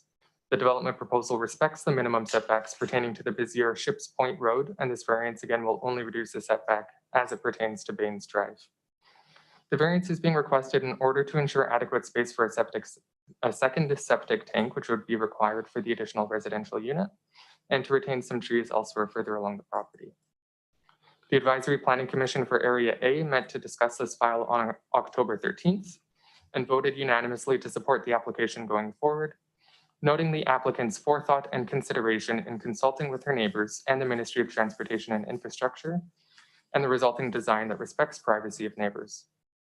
MODI is noted there because a property owner must obtain approval from MODI to build within 4.5 meters of a road right-of-way, and the applicant has already secured that approval at the time of her application.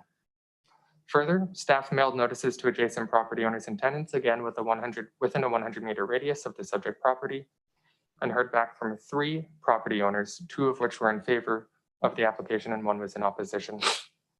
Staff are again recommending that the variance be approved. Given that privacy issues are minimized through its design, the applicant consulted quite extensively with adjacent neighbors throughout the design of the carriage house, and that MODI has already approved the setback reduction and did not have any safety concerns. I will note that the applicant is here in person, and we'd both be available to answer any questions you might have. Very good. And we do have questions. Director Harbour? No, thank you. That's great. And I think that was a great example of an applicant going to the neighbors and checking all the boxes and making sure everything is done with an open mind and in the right way. So that's really great. My only comment would be that it does look like the rendering is located in Saskatchewan in the background of the house, but that's just a minor. I know the landscape doesn't quite look like that over there, but that's all good. So so I'll be in favor of the staff recommendation. Thank you. Yeah, those CAD programs are expensive, you know. Any other questions? Very good. Then let's receive the report. If we can call the question on that. All in favor? And then we have correspondence for receipt as well.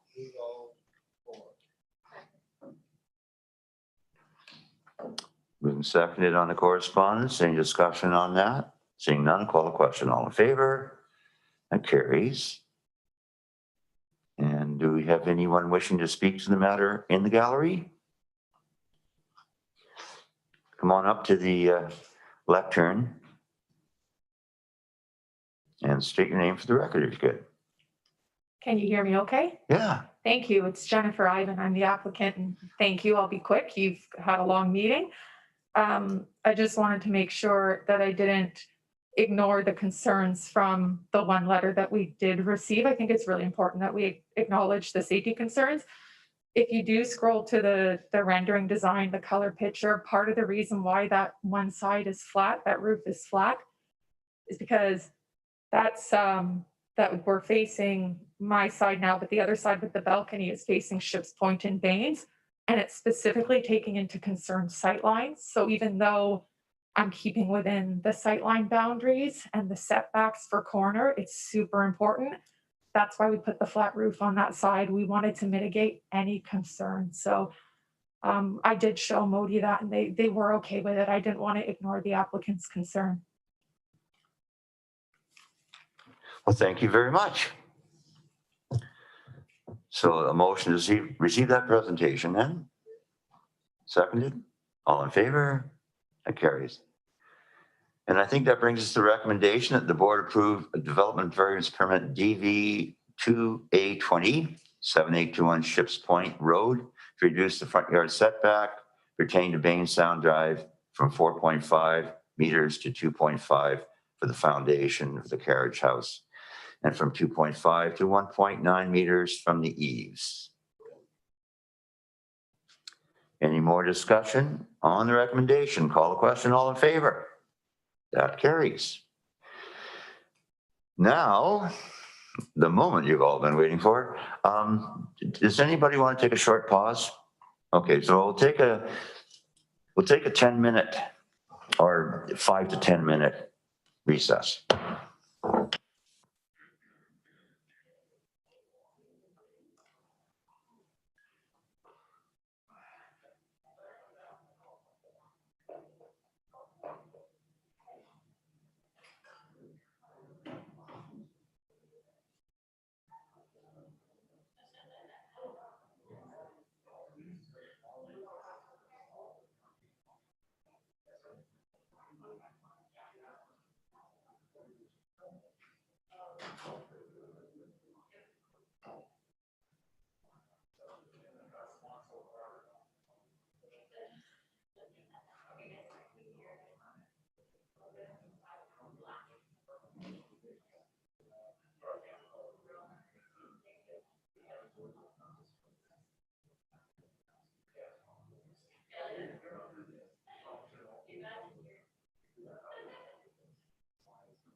And I'll be under 10 minutes.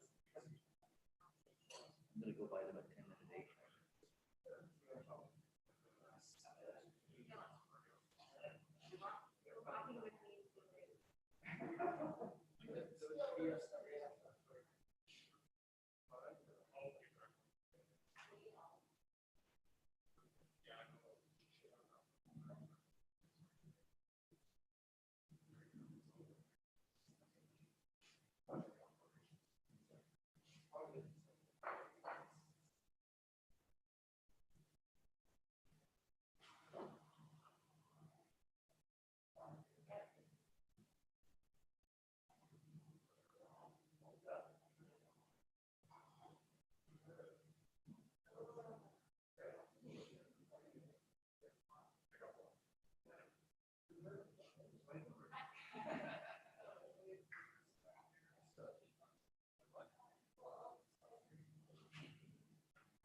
You want to do that at the beginning?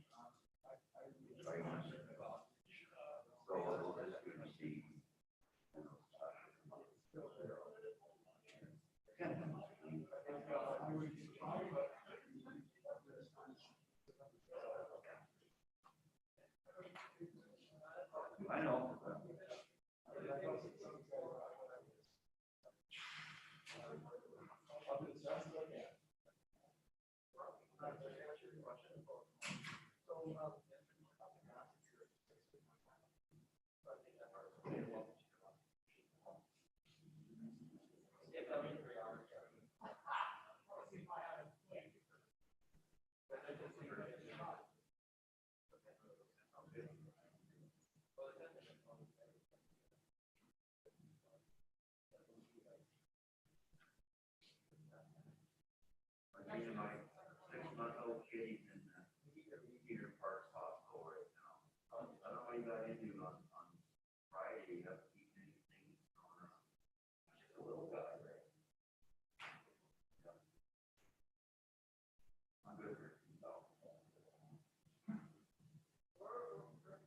We have a $2,000 limit on our tax. Well, right behind the purple, well, he's got the house now in behind the purple. Yeah, he bought that house. Put that land. Yeah, you were calling. You went with the other place. Anyway. That's pitter patter. We're rolling, Bob. Call this meeting back to order of the Electoral Area Services Committee. And we are on item number 6, the official community plan and rezoning application for 3L developments and a report for receipt, if I could. And over to staff. Thank you, Mr. Chair. Jody McLean is here to present on this item. He's our rural planner, and I'll turn the mic over to Jody. Thank you to the CEO, to the chair and directors. The applicant here is seeking to create a new settlement node comprising of upwards of 800 residential units on the subject properties they own. Jake, you can change to the first slide. That they own along the Portland River. The applicant is also proposing a voluntary community amenity package that includes a significant amount of parkland dedication along the Portland River in and around the Stone Falls area. The proposal requires amendments to the regional growth strategy, and applicants are able to propose that with their applications to amend the official community plans and zoning bylaw, which is what we're dealing with today.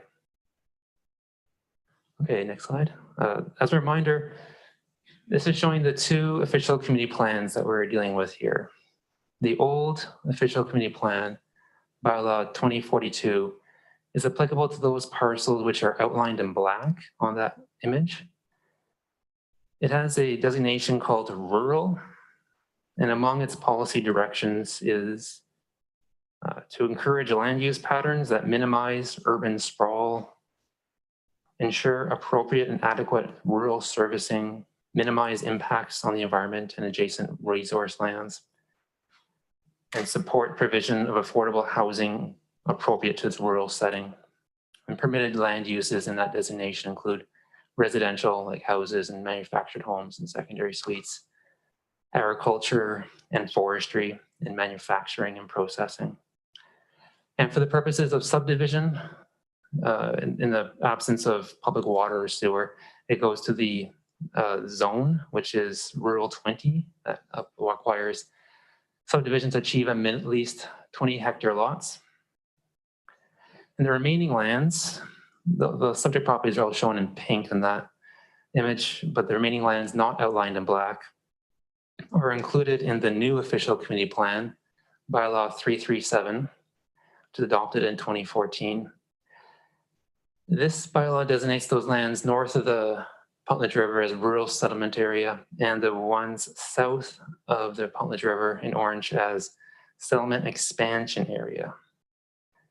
Now, the settlement expansion area are there to provide long-term growth opportunities to municipal areas through boundary extensions so that urban zones, services, and subdivision standards can be applied to them. Until such time as the settlement expansion area lands are incorporated into the municipal area and provided with public water and sewer services, the lands have minimal subdivision potential. For example, the new OCP recommends a minimum subdivision standard of 4 hectares for those areas. This committee reviewed the official community plan and zoning amendment proposal back in May, and staff subsequently issued referrals to external agencies for comments and recommendations based on their interests.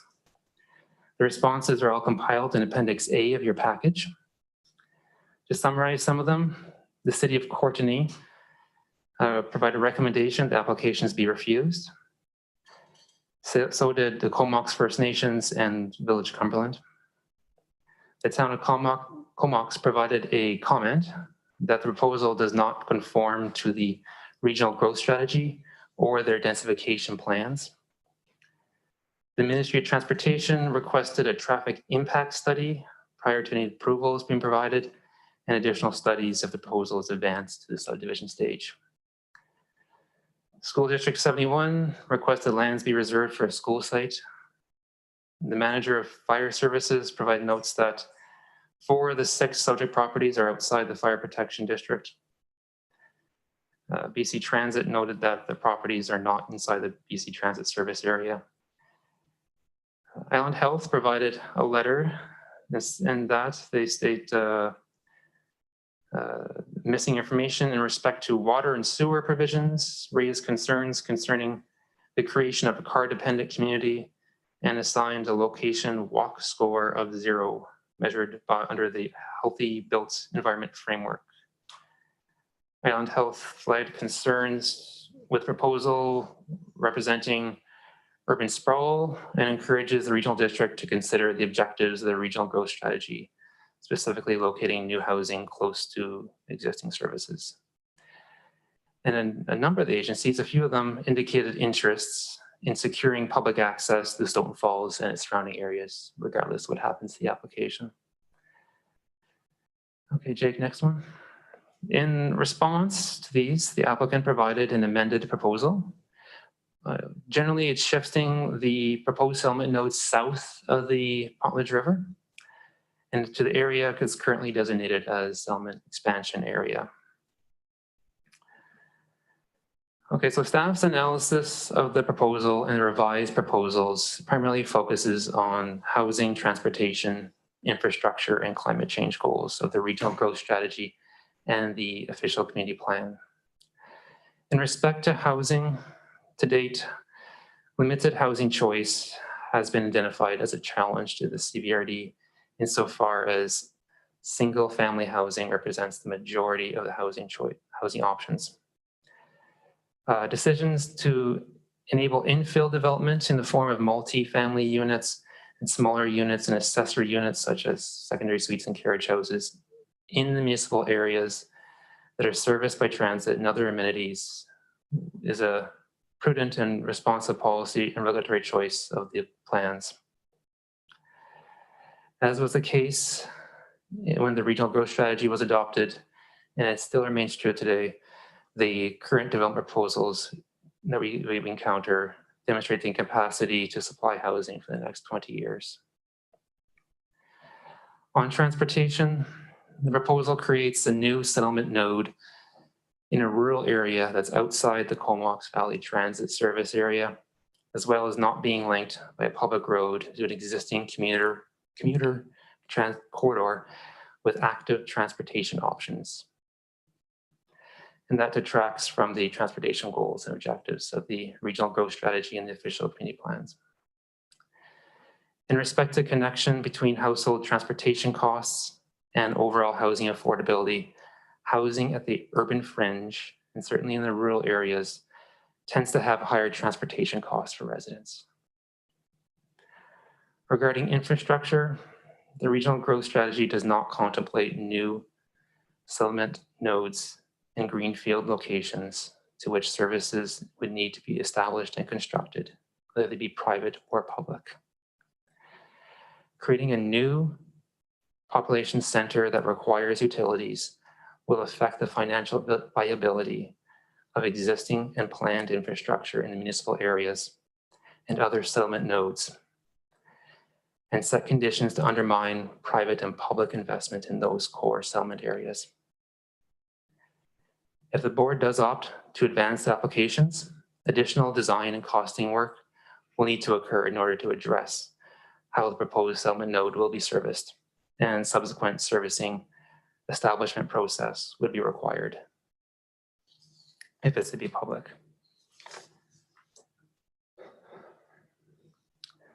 The board declared a climate crisis. In this high-level context, the policy consideration is whether the creation of a new settlement node will help achieve climate change goals. In the land use terms, more compact and complete communities with viable options for transportation help avoid some greenhouse gas emissions.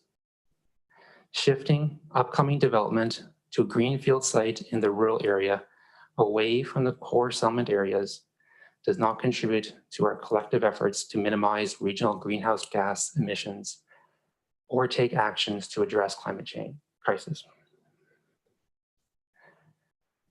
So the growth management framework of the regional growth strategy in the rural areas in part hinges on the policy of limiting number of existing and planned settlement nodes outside the municipal areas and ensuring those nodes are developed in a compact and transit supportive manner.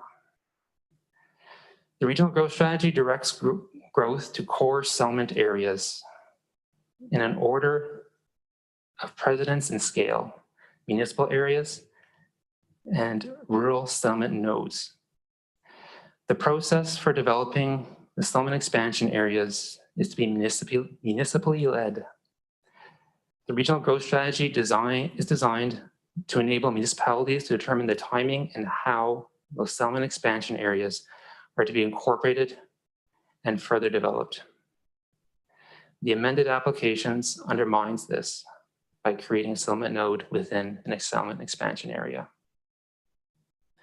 It is staff's professional planning opinion that the amended proposal, being the creation of a new rural settlement node contiguous with the settlement expansion area land and the city of Courtenay, should be refused, as the new rural settlement node is not needed at this time. The regional growth strategy and rural and municipal OCPs and the regional housing needs assessment all prioritize development within the existing core settlement areas as a means to make the most efficient use of existing and planned utility servicing, develop housing that is affordable to the Comox Valley residents, and to protect rural lands from fragmentation. So at this point, the report provides 3 options. Refuse the application, request additional information on specifics, or advance the proposal by referring it to the regional board for consideration of initiating the regional growth strategy amendment process. Staff, Mr. Chair, is recommending the application be refused at this time because it is inconsistent with the regional growth strategy goals and the growth management principles. It is inconsistent with the policy direction of the official community plan, and it does not address the housing needs as identified in the recently completed regional housing needs assessment. Thank you, Mr. Chair. Thank you very much. Understand the agent for the development is here as well. Rob, would you like to get up and maybe give us a little dissertation of your side of the story? Not a dissertation, I promise. Is this on? How about now? Thank you. Thank you, directors and staff, for allowing me to speak to this and for your consideration. I'd like to start by restating our approach. Our approach is to respond to concerns, identify values, incorporate those values in a plan, and to find a solution. That earlier speakers spoke to finding a solution to these very important lands. Refusing the application won't be a solution. It'll actually be the opposite. I'd like to acknowledge the challenge, though, with this application. And sometimes these challenges challenge our frameworks. This means, we perhaps find a solution by looking at planning goals rather than being constrained by existing policy. And I'll give you a very quick example of that. Some 10 years ago, when I started as the planning director with the District of North Saanich, the council identified their biggest land use challenge, and that was lands known as the Sandown Racetrack, about 100 acres. In the ALR, in a rural area, not a development area, and they were faced with previous proposals, and the council wanted to protect the lands, or at least the majority of them. So they mandated staff, they mandated me to find a solution and then to go and work it out with the landowner, which we did. That solution received the support of the Dogwood Society, past president of the Sierra Club, and the community. That solution required changing our planning framework, changing a small part of the land for a growth area in order to achieve the broader public goals. And that's what I'm suggesting needs to be done here. So the staff report indicates that we've amended our proposal in response to referral responses and APC discussions. It's not entirely accurate. It is true that the amendment is in response to APC discussions, very much so. But we actually had our amended proposal conceived before we received the copies of the referral comments. On the first slide, you can see what you've already seen with the staff presentation. The area that we had previously proposed for the settlement node, and the area south of Rutledge was proposed to be retained as parkland. Next slide, please. So there is clear public interest in this application, in our proposal, and that is represented by the region's plans to have this land or significant portions of this land preserved for parkland and greenway. And there's also transportation goals in the region's transportation plan that this application would achieve. Next slide, please.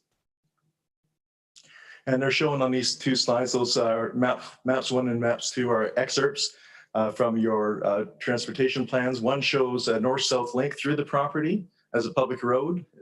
And the other shows a bicycle way through the property north-south, through, coincident with that public road, as a part of that public road.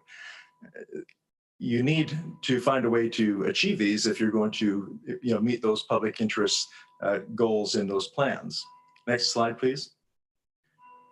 And this is an excerpt of your park and greenway policy that shows the greenway that you want and parkland that you want through the property.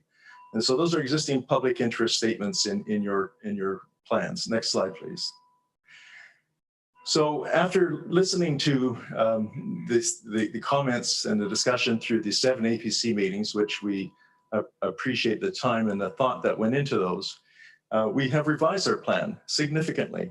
We've removed the proposed development entirely off of the land that was north of the Puntledge River to be completely coincident and within the core settlement area as defined as an urban expansion area. What we've left up on the area north of the Puntledge are 6 rural lots that would comply with your plan, as well as land for an agriplex and land for a farmer's market. And we understand that there's work underway to try and find land for these uses, and we think that co-locating in this location would achieve some very important community goals. I'm actually right after this meeting with a group of the people involved in the agriplex to review the site with them. We would be giving those as part of the amenity package, over which all combined with the land dedications and the community lands would be considerably in excess of half the land. In terms of the layout, in terms of the mix of development, we have increased, staff note, the number of residential units by 19. If that's an issue, we can certainly take 19 off, but we've also removed the commercial node that we identified in the development because the new location would be end of the road, there'd be no through road, and that would compromise the viability of a neighborhood commercial center. So in terms of footprint, it's essentially the same in terms of development footprint. The number of standard lots are reduced down to 272, each with suites. We also, for housing affordability, looking at 110 small lots at smaller houses, 15 medium density affordable rental homes, which would be land that we would give to the regional district to vend in as a part of an affordable housing rental project when an opportunity arises. And then there'd be 95 other multifamily dwelling units involved. I'll leave that slide up there and carry on to some notes here. So in terms of affordable housing, our original proposal included secondary suites, but we're by bringing in this new mix with 110 small lots and the small lots with the smaller houses, no more than 1,500 square feet of floor space. That combined with the multifamily land and the secondary suites, our affordable housing proportion would be at least 54% of the dwelling units. Now that's a significant achievement if council wants that, or sorry, if the board wants to proceed with the application. So I have a number of comments I'd like to make about aspects of the staff report. And I'd like to start by simply quoting George Cuff. And you may know George Cuff as being the foremost local government advisor in Canada. And his advice to councils and the boards is, you should be taking your staff's recommendation most of the time, but not all of the time.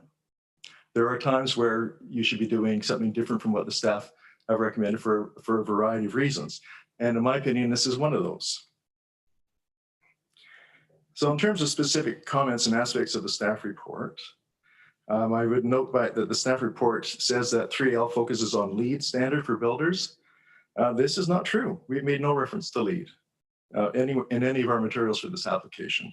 We have, however, proposed a built green standard for all housing, as well as solar-ready homes, providing transit facilities, electric car charging stations, and bicycle facilities. And I can provide a little information now on the electric car charging stations. Those were supposed to be in the village center.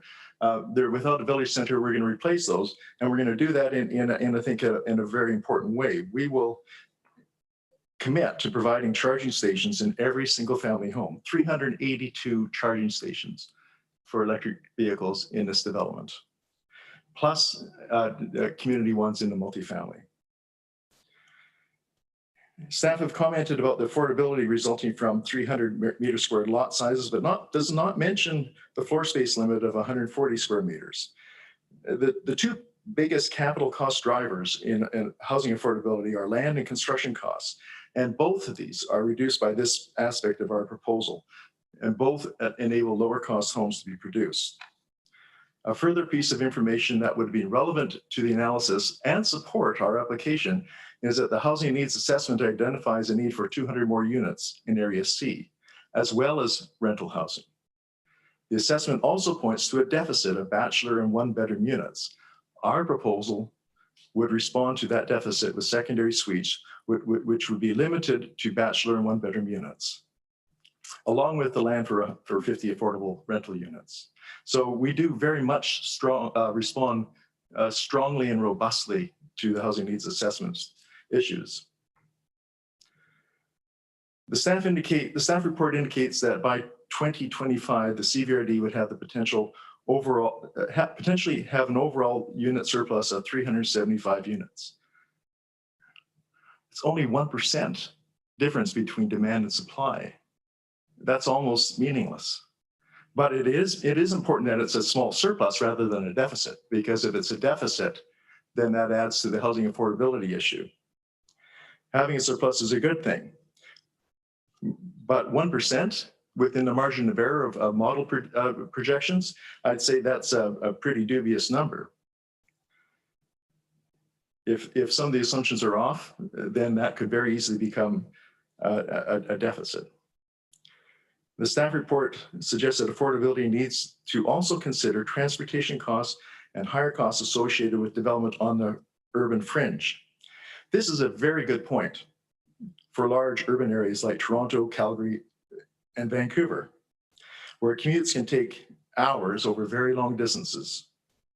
In this case, the proposed location in a designated urban expansion area in a core settlement area per the RGS is about 6 kilometers from the city center of Courtenay, a 25-minute bicycle ride and a 10-minute car ride.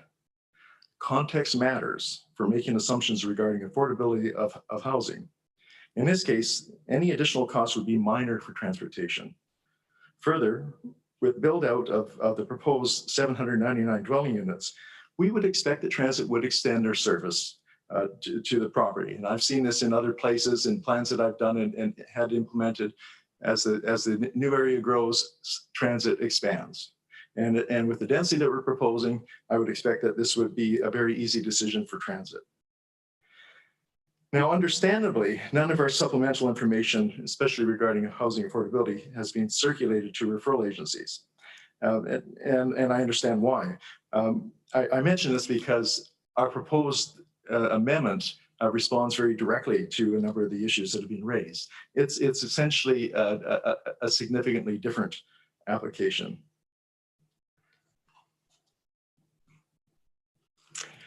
The staff report does not address areas where the proposal is consistent with important regional policy and goals, notably park and greenways acquisition and transportation links. We think this is a significant omission. Further, it does not address how the regional district will achieve these important goals without Riverwood. How will the lands be protected? This is important. How will the public have access to the greenways and rivers? How will the road be dedicated and the bicycle way be dedicated and built in accordance with the transportation plans? These are important questions to be addressed in assessing the merits of an RGS amendment.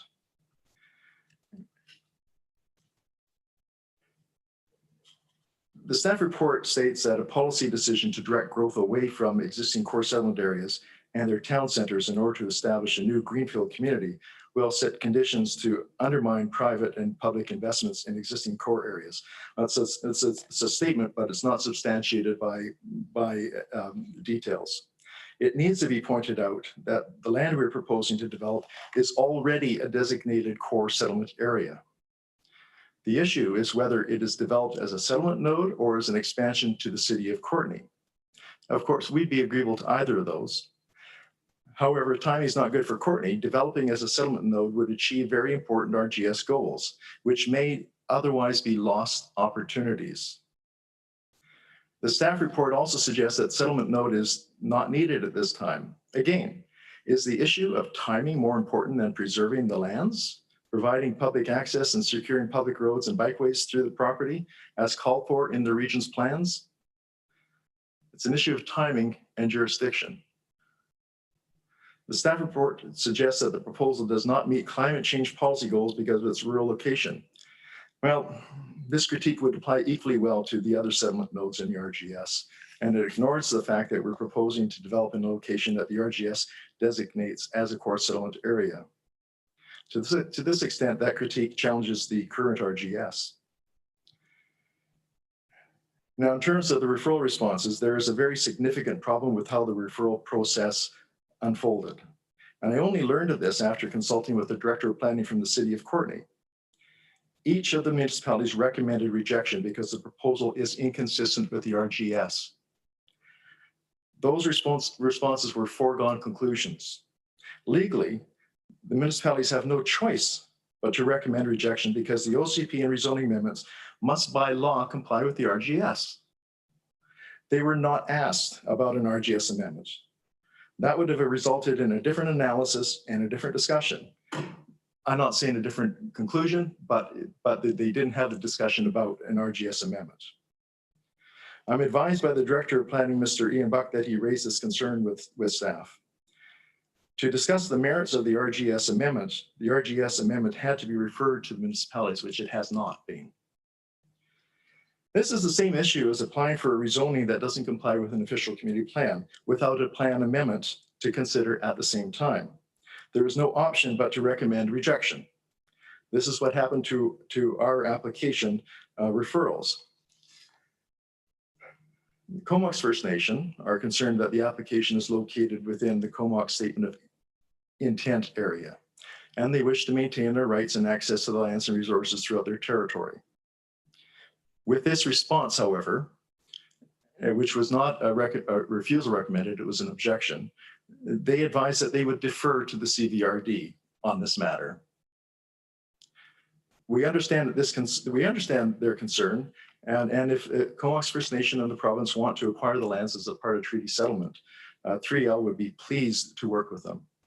Rob? Yes. Will you accept questions? Absolutely. During the, okay, so, okay, are we getting close?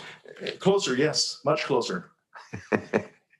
I've had bad luck with presenters today. Okay. Sorry. Try to be brief. You bet.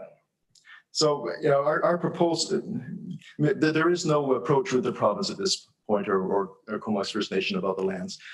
So we respectfully request that our application continue. And our proposal to gift the lands to Comox First Nation remains, the portion that we've identified. And we think that there's an opportunity for joint stewardship agreements over the proposed parklands, which would work towards their concerns. Regarding the APCs, none of them recommended rejection. They all want further information to assess the merits of the proposal, and they recognize the goal of protecting the lands and gaining public access. We advise that we are prepared to provide that information, and staff have advised appropriately the APCs that any request for additional information has to come from the board. So we're waiting for that direction. The ministry has asked for a traffic study. We're happy to do that. The school district has asked for land to be set aside for a school site. We're happy to work with them to find a site for them to acquire. And the Vancouver Island Health Authority's letter is in part, I think, addressed by our revision. And with respect to services, we are requesting permission to join the public services, existing potable water and sewer system. We're prepared to do the privately, but that's our preferred option is the public system. And also, and fire protection, we may be covered by the land might be in the area that's covered now, but if it's not, we're happy to support that change in boundaries. So I'll just go right to the options of the report, of the staff report. First option, refuse the applications. We think this option would be against the public interest as defined by protecting environmental values, providing green space and trails in accordance with regional plans, and securing the north-south road and bikeway. The opportunity to achieve these goals may be lost with this option. Option 2, request the applicant to provide additional information relating to one or more of a number of areas. We're happy to do that. We support that option. Staff oppose that option because they see the proposal as inconsistent with the RGS. This is the same problem that we face in the referral process. Yes, it is inconsistent, but that is why we've requested an amendment to the RGS. And a full discussion on the merits and drawbacks of the amendment has not, in my professional planning opinion, been presented to you yet. In staff's opinion, in the staff's recommendation to refuse the application to describe the proposal as being contiguous with a designated urban expansion area. This is not accurate. It is false. It is not contiguous. It was originally contiguous when it was on the north side of the river, but we've amended the proposal and the proposed development area is completely within, coincident with the expansion area identified in the RGS. The staff report also suggests that the proposal would fragment the rural area. Well, the proposed development location would not result in fragmentation as it would be adjacent to existing suburban development and entirely within a designated urban growth area. We disagree with staff on that.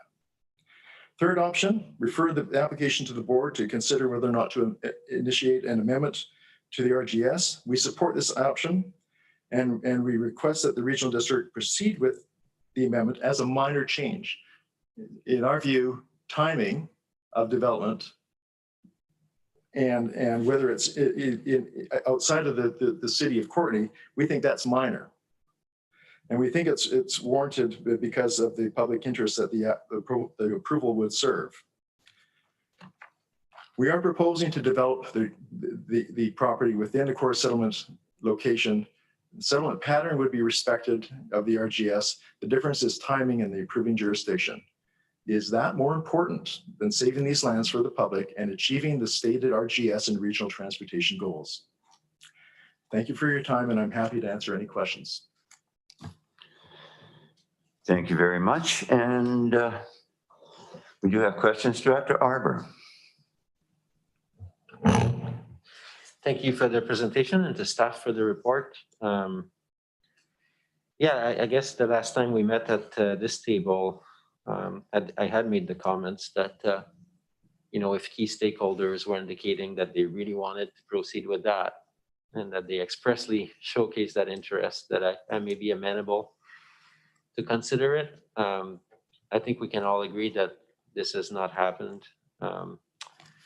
And I think for the proponent to claim that they may have more expertise on the matters of our regional growth strategy when organizations like the Coalition for Homelessness and Housing have responded, and we've had staff from all the municipalities in the regional district.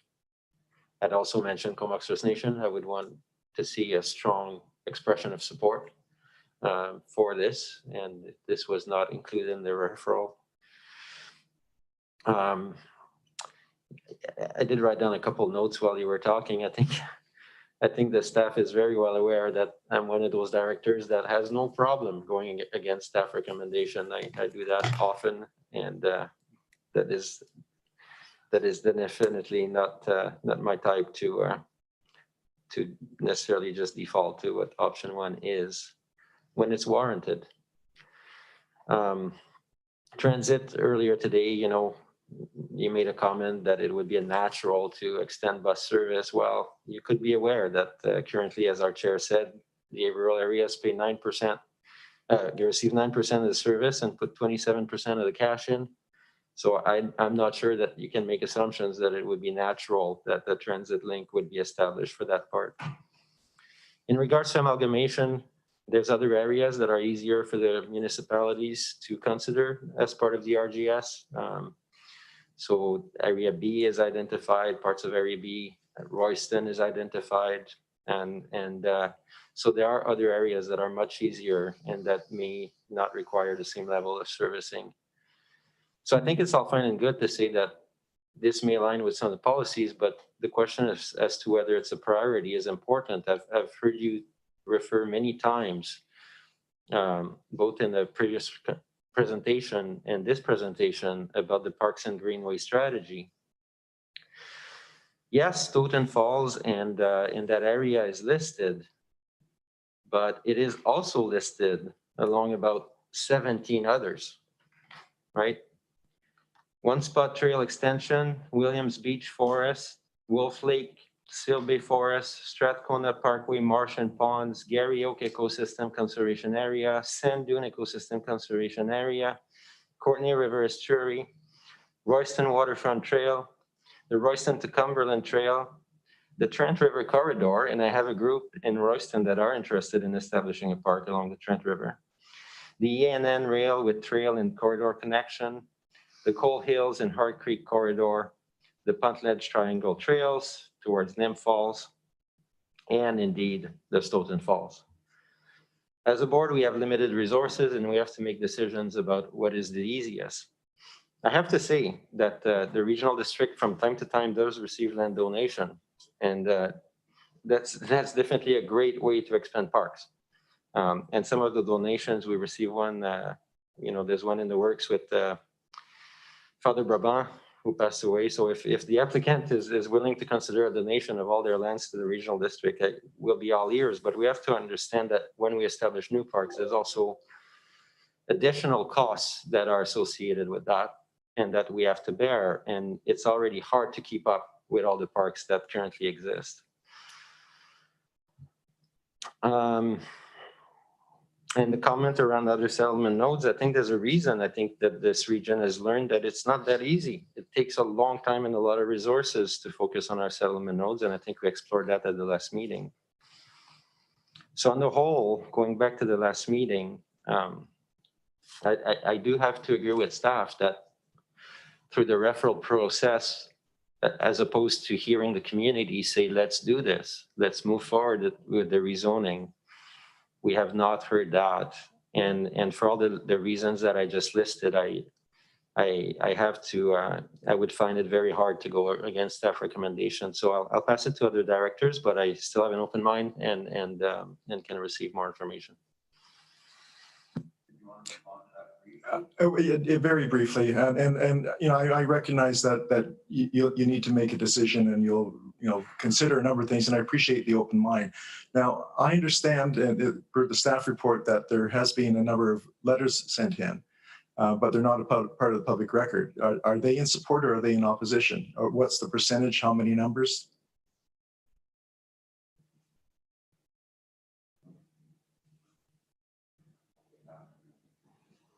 Thank you, Mr. Chair. Yeah, I can confirm that the CVRD has received 89 letters in support of the application. In accordance with our correspondence policy, those have been added to our director's correspondence site for review by the board of directors. Okay, thank you.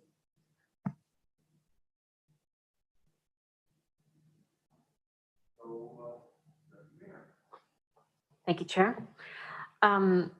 When this application came to us back in May, I had, 3 or 4 areas that, for me, those boxes needed to be ticked in order to even consider opening the RGS. Affordable housing, active transport, food security, and then just overall looking at fire smart, greenhouse gas, climate change considerations. So sadly,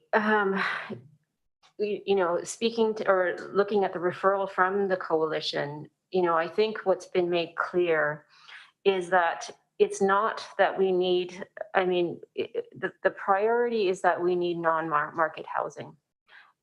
where there is some kind of rent control happening. In the situation that's being proposed here, there is no way to enforce that rents stay below a certain level. It's all left to the individual owners and the goodwill, with the hope that, you know, an increase in stock means that prices stay at a low level. That's not what the community is needing at this time. I was interested to see what the Island Health's comment about the walkability of the area. And so certainly when active transport is both biking and walking, knowing how far away from town it is, there's just no way to change that in terms of the ability for people to walk into town. That's not there. With the food security side of things, I have to say, for me, the proposal has actually taken a step backwards with the introduction of the Agriplex, which for me is just an overblown name for a convention center with very little to do with agri and a lot to do with, you know, money making. So I was saddened to see that there. And then to have a farmer's market way out on Duncan Main Road, I don't know what the market would think about that. I don't know myself would want to be driving my product all the way out there without, you know, and forcing members of the community to also drive far out. It doesn't, location is so important when it comes to these types of public amenities. As Director Arbour said, even trying to get a bus stop in front of the exhibition grounds for the farmers market has been a huge issue for us. To try and get a bus route out here, I think would be next to impossible. So I'm leaning also with Director Arbour in my agreement with staff's recommendation for the reasons that I mentioned. You know, the boxes that I needed ticked have not been, and so I'll leave it there.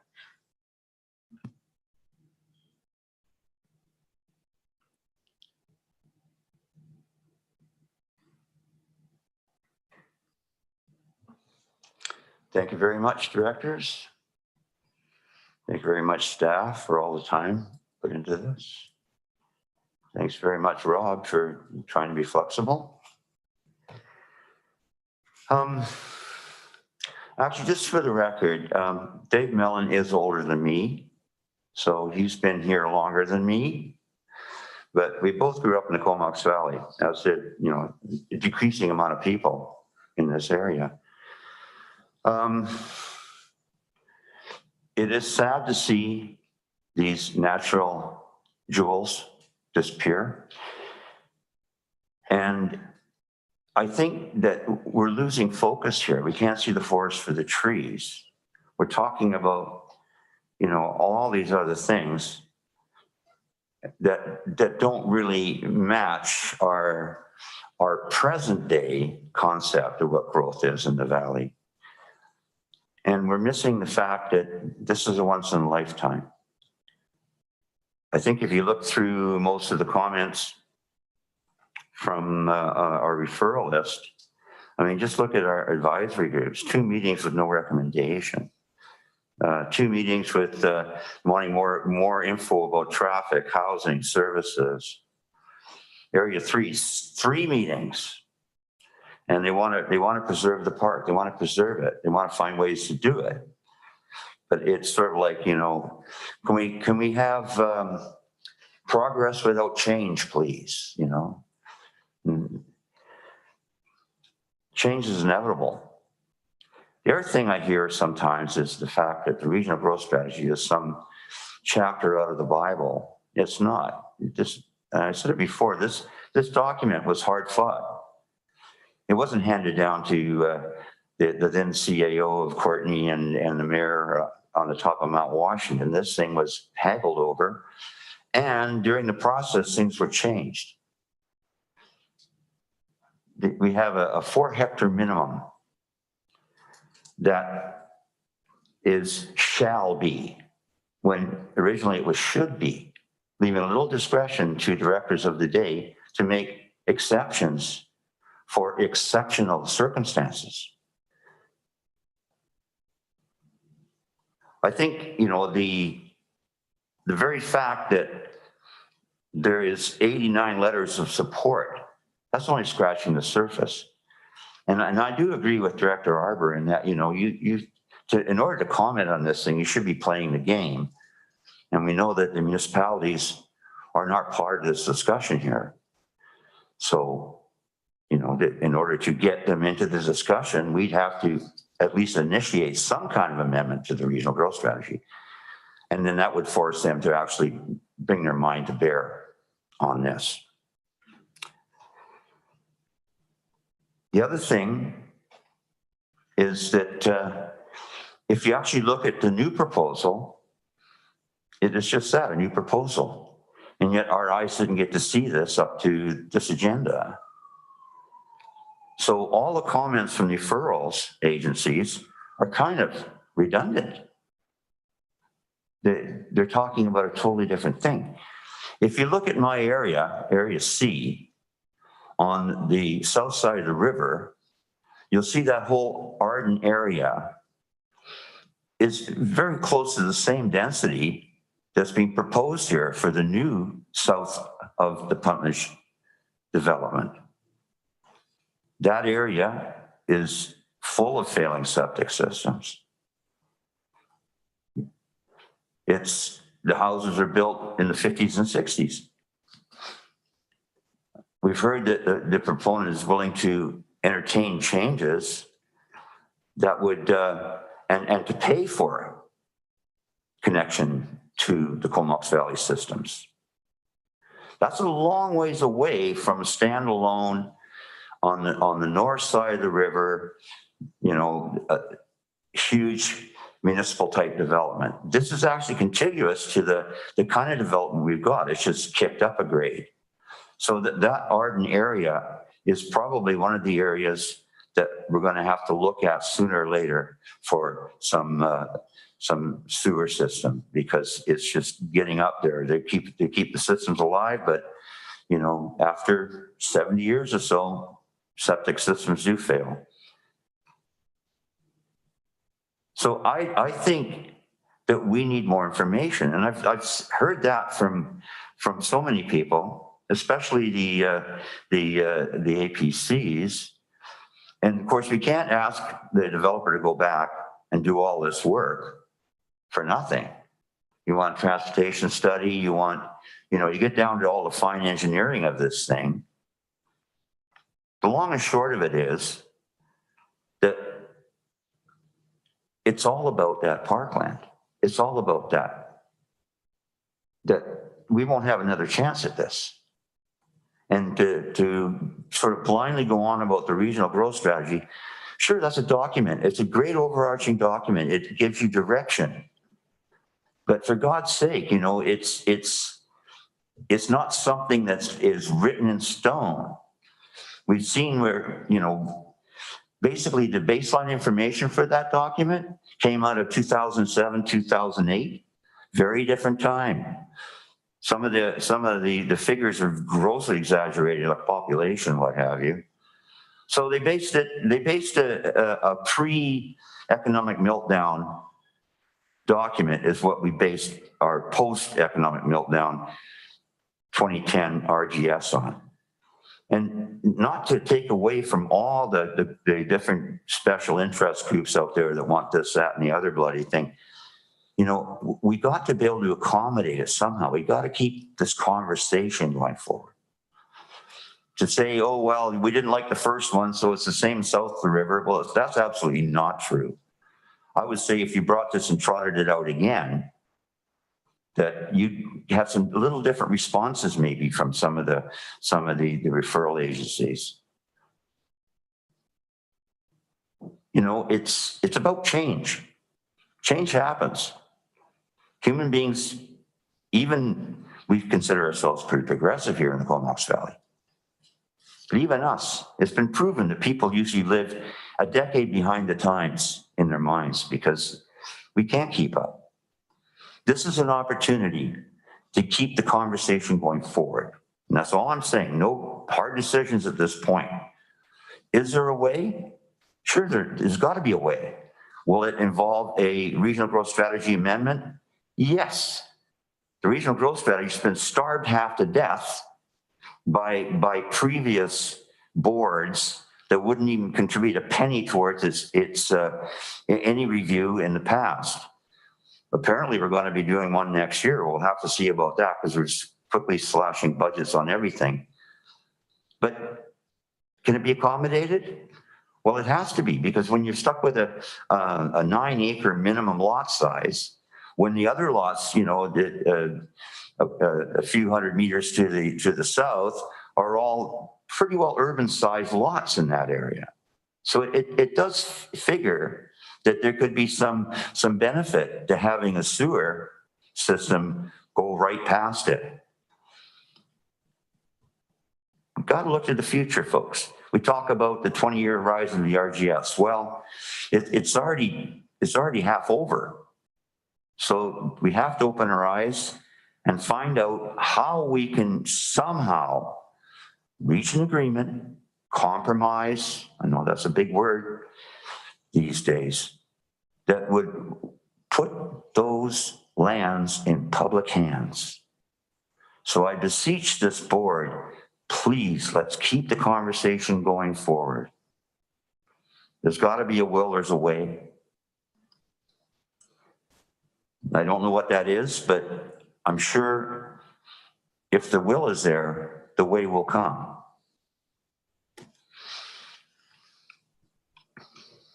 Did you want to comment? Please. Okay, then we have some questions again. If I may, just for 30 seconds, and I appreciate the comments, seriously, and all of the comments. And the Director Amir, I actually thought that the Agriplex was moving, you know, the agenda for local food forward, and thought this is something that the farmers wanted in the valley. I'm very happy to look at working more and changing this plan to get that box ticked in a more positive way on the local food aspect. So I'm confident that we can do that. I think there's tremendous opportunity for allotment gardens in that area. This is a multi-centered community. It's a community of communities. This area actually for people coming from Cumberland and other parts of the regional district, that's really good access for a farmer's market. Both of those organizations have had some preliminary discussion, and we're still discussing because there is interest. We are prepared to make the changes that need to occur. Personally, I want to make sure this land is protected and access is provided. So I completely appreciate Director Grief's comments, and we stand ready to work with you. And if we hadn't had that mandate from council and North Saanich to find a way to get a solution for Sandown, it wouldn't have happened. I'm hoping that there's a similar approach here. Thank you, Director Arbor. Yeah, thanks. I mean, there's many avenues. We're dealing with one application for an RGS amendment. I don't feel there's, and the one thing that has been, and I do agree with many of the chair's comments. One thing that as feedback to the applicant is, I have not loved the sort of bait and switch approach to the development. It's there's been like 2 or 3 concepts presented, and as we said, like we get a brand new in the last week after all referrals. To me, that disrespects the referral process altogether. We cannot blame the municipality and others. You are supposed to put, it's like in university, right? You put your best work forward right off the bat, and you let the community discuss it. But I would not dismiss the fact that we got yet again a new concept at the last minute to say that the municipalities and other agencies did not speak on the right proposal. That's not their fault. At the end of the day, they looked at zoning as a whole, and that's what they commented on, and they had a proposal before them. So the other part is I'll talk about public interest, because it's a couple of times that word is used today, which obviously is core to everything that we do. I would like to say that what the current RGS does in that area, which is peri-urban is encourage forestry and agriculture, things that are very important to the makeup of the valley. It does provide opportunities for subdivisions that supports those goals. The foregone conclusion that the entirety of what's being proposed as a park, to me, is when I hear about public interest, going back to my comments about the greenways, the other part that I didn't say is that at the time when there was those 17 priorities outlined, they asked area A, B, and C residents to prioritize which park targets should be focused on. None of area A, B, or C targeted Stoughton Falls. They all came up with different lists in those priorities. Interestingly, to Chair Greaves' comment, the municipalities did put Stoughton Falls in their shortlist. What I hear from my residents and from others is that people have a key interest in Stoughton Falls themselves, the actual falls. People would like to see access to the falls. Since the RGS was produced, the province has expanded the riparian area regulations, which helps protect the core of the river.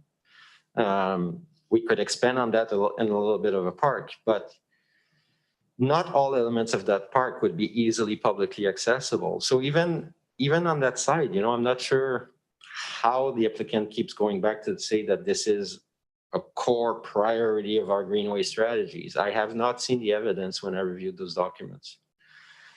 I do agree ultimately with Chair Greaves that the conversation needs to get going, because I do expect that residents would love to be able to swim in Stoughton Falls again, right? We're talking about 2 or 3 acres of land with some access. So that's definitely in the public interest. We hear that loud and clear. For the rest of it, to allow massive subdivisions that are not supported as shown by the community in order to establish a park that, I don't see it. Thanks.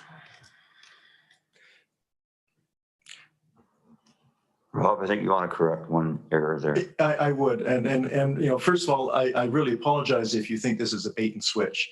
It's not. What we did is we changed the plan in response to some really significant opposition to having development north of the river. Yeah. That's not bait and switch. That's responding to public comment. And then if we, if a new plan comes in as a result of that, if it's considered bait and switch, then you're not going to have anybody changing plans, or being responsive in any significant way. There's a really important point that I need to clarify here. The city of Courtenay, the town of Comox, and Cumberland rejected, not because of the proposal, because the proposal wasn't consistent with the RGS. If you don't send out an RGS amendment referral, it doesn't matter what proposal is going to go out. They're going to have the same response. They have no choice but to say it's not consistent. We can't do anything with this. So we oppose it. It's legally that's required. So what I was trying to get across in the first is the amendment, the referral process that went out should have included an RGS amendment referral in order for them to talk about the merits and the drawbacks of an RGS amendment. That's where we're at. In my view, at a large scale, this is a minor change, but I respect there's going to be different opinions on that. Director? I'm just wondering if staff have comments on that, because that's also a thing that has been raised twice. Yes. I have personally watched the council deliberations or seen the, I haven't watched them. I've seen that they were considered by council, basically, of Cumberland and Courtenay, and I do understand that they had fulsome consideration of the proposal as a whole. So I would love staff's opinion, because we heard that from the proponent twice, whether there is merit in the comments that have been made, that the municipalities automatically denied based on the legality factor.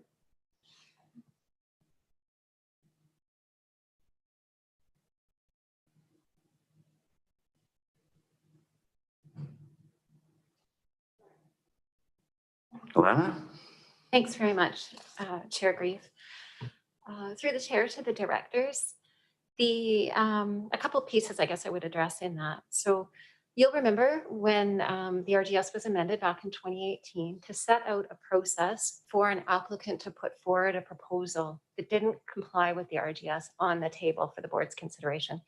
And so what we came up with was to say, look, in order to do that, we essentially have to have a sponsoring jurisdiction, either a council, the board, or the Electoral Area Services Committee. And we went back and forth on what that should look like. So, with all due respect to Mr. Buchan, that was a process that was set out in 2018. Lots of discussion about how best to do that. Under the framework of 5.2, if this was a proposal that was coming forward in a municipal area that didn't comply, say, with the RGS or a municipal OCP, we would find the municipal councils adopting a similar approach, which would be to say, come and put your proposal forward as an OCP amendment. That's the way in for an applicant, a private landowner, to get something in front of the board. So that's why we have that process. In respect to the specific applications, we did meet with the planning directors and the CAOs of the municipal areas to ensure that everyone understood why it was coming forward in this way. And so I'm confident that the planning directors and the CAOs understand the process and understand what we are, what and why we are going this direction. So that's another piece. I'm not concerned that the planning director of Courtney, for example, didn't understand why he was receiving this referral. Okay, so those are those two parts. I guess the other thing I would just say is, as we've talked about in these reports, you've heard from the public, your own review, the regional growth strategy isn't just a map of land use designations, right? It's not just saying settlement node, settlement expansion area. It's this entire set of goals, objectives, and policies. And you had each touched on that in your comments today and previously. So if a municipal area, for example, as we saw with the city of Courtney, identifies, look, this isn't consistent with the RGS, I think it's fair to suggest that the RGS is being considered as a package. I'm not going to try to get inside the mindset of the council, but I think there is awareness that when we talk about the RGS, we're talking about the intent of those goals, policies, and objectives. So I think that's fairly well understood. One thing I do want to comment on, the town of Comox, for example, took a different approach. So yes, identified that there was inconsistency with the RGS, but also noted the inconsistency with their municipal OCP and their intensification plans, future oriented. So all that to say, I think our municipal areas had a really good handle on what it was that they were looking at and the decision that was being put in front of them. In respect to initiating an RGS amendment, as you well know, that can only happen by resolution of the board. So Mr. Buchan's suggestion that we should have gone out, that our referral process was flawed, we should have gone out and asked whether the municipalities wanted to see the board initiate an amendment, that would simply be unlawful, right? That's not the way it works. Staff doesn't say, consider a referral. There are a number of ways we could have done, the referral, and we put those to you back in the spring. So as Jody has outlined in the report in front of you, if you wanted to advance this proposal to further consideration, you could elevate it to the board to contemplate that very question. Does the board want to initiate an amendment to the RGS? And that's the decision that would move this process into the next level. And then we'd be back to talk to you about the procedure for an RGS amendment. And I'm sure Mr. Buchan knows that the board determines whether or not an amendment is minor or whether it's standard. And right in our RGS bylaw, we have the criteria that tells us whether an amendment is minor. And if it doesn't meet those criteria, then the default is a standard amendment process. So all of that will come if you want it to be so. Thank you.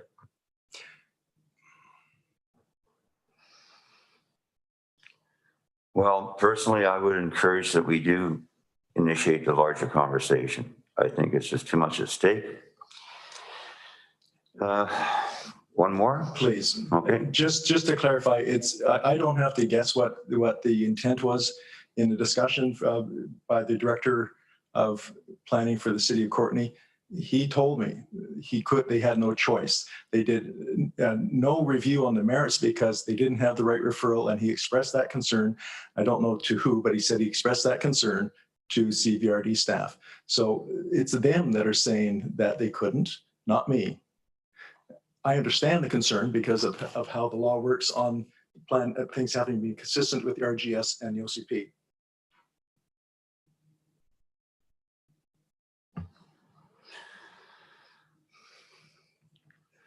Well, I think we've had a fairly fulsome discussion. Obviously, there's opinions on both sides of this issue.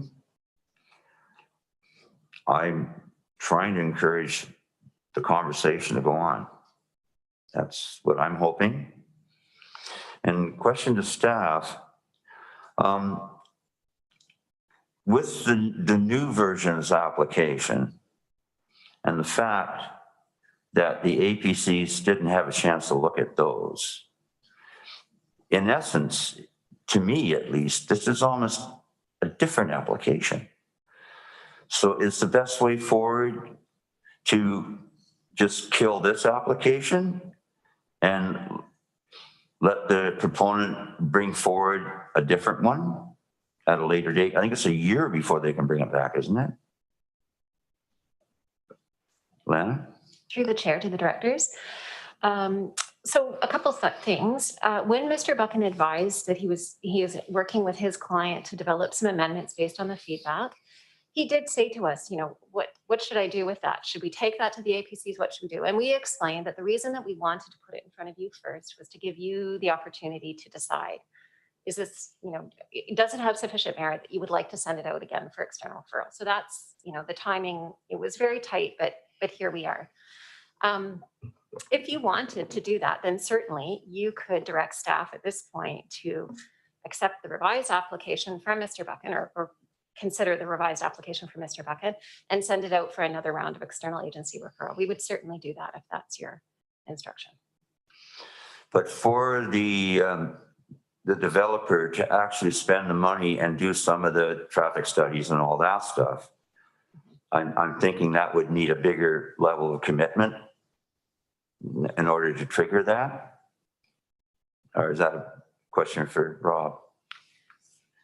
Well, Mr. Chair, maybe I'll just take a piece. And, you know, one of the things that we say to development proponents is put your best foot forward for our directors. Give them the application that you want them to base their decision on, knowing, and we've talked about this, knowing that we have a procedure bylaw in place that would limit a new application for a substantially similar application for 1 year. 1 if year, it is denied. yeah, I thought so. So, you know, perhaps the latter piece is to Mr. Buchan. So not so much put your best foot forward, but put your best foot forward and test the water. That's a strategy, I suppose. Yes. Yeah. Robert. Thank you, Mr. Chair. I mean, different planning departments do things differently. And ones that I've been involved in would work actively to find a solution, work through changes with an applicant, amend the plans along the way to get to a place that was going to work for the community. Putting in the approach of putting in out a plan, and if it doesn't meet all the criteria, rejecting it, say come back again, I think is inefficient way and doesn't work in the public interest. In this case, if there's a refusal, I can pretty much guarantee you I won't be back here. And I'll be on to do other jobs, and Mr. The owner will be, you know, pursuing his current uses on the site. So I think that would be a lost opportunity, a serious lost opportunity for the community. I would prefer to be working with staff and the directors to find a solution, and you know that what we've done is in terms of the new plan demonstrates our good faith in that, and I can tell you that we'll continue to work with you and the community and the APCs. Sending it right back to the APC with this plan right now, I think would get nothing but their ire. They don't want to see another conceptual plan. They want to see some information. And the way to do that, I think, is to send this to the board with a recommendation for additional information, and for a recommendation to initiate an RGS so you can have the conversation. If, based on what I've been told directly from the Director of Planning and Courtney, having that another OCP amendment without the RGS to consider at the same time will not get the right discussion occurring.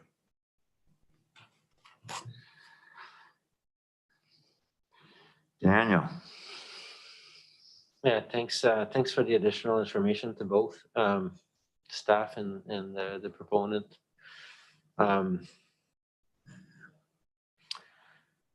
Yeah, I mean, it's the third version of this proposal looks quite a bit different. But I would also say that, you know, to your comments about us being flexible and all the rest of this, the community is very well aware that this is your second kick at the can on this property, not yours personally, but in terms of the developer. There was an extensive public process in 2017, 2018 that led to rejection. So when you come back to us, I would have expected that a lot of those concerns which re-emerge today would have been fully addressed, back to the best foot forward. So for me, it just, and again, I want to say, I'm honest. If any of those other jurisdictions or referrals had said, we want to see this happen, I would be cheerleading with you. You know, it hasn't happened. It's the second time that this community looks at it. So I will probably put forward the motion to deny, but I may add an additional motion if my fellow directors will entertain it, that we direct staff to work with the property owner towards restoring or securing public access to Stoughton Falls themselves. I'd be quite happy to do that because that is a key piece that I think we have heard both 2-3 years ago and today. But on the basis of what is here to kick it to the municipalities, I'd say if you want to do another process, and you've mentioned a few times the expansion area, the settlement expansion area, which are, you know, the municipalities basically taking a fingers into it, then I would say go and talk to the planner at the city of Courtney and start that conversation, because they are another jurisdiction that can initiate an RGS review. If they see that it's in their particular interest to do so, they will have to consider servicing all these other issues. But for the rural areas, I with this particular application, I think I'm getting closer to having made up my mind. Thank you.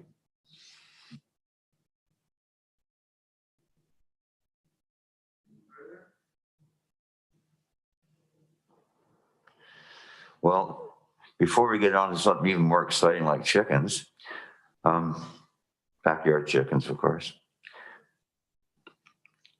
I would just ask one more time that we frame this historically, that we get out of our little mindsets and our little pathways, and our little special interests, and look at the big picture, look at 50 years down the road, and what are the people of the future going to think about this?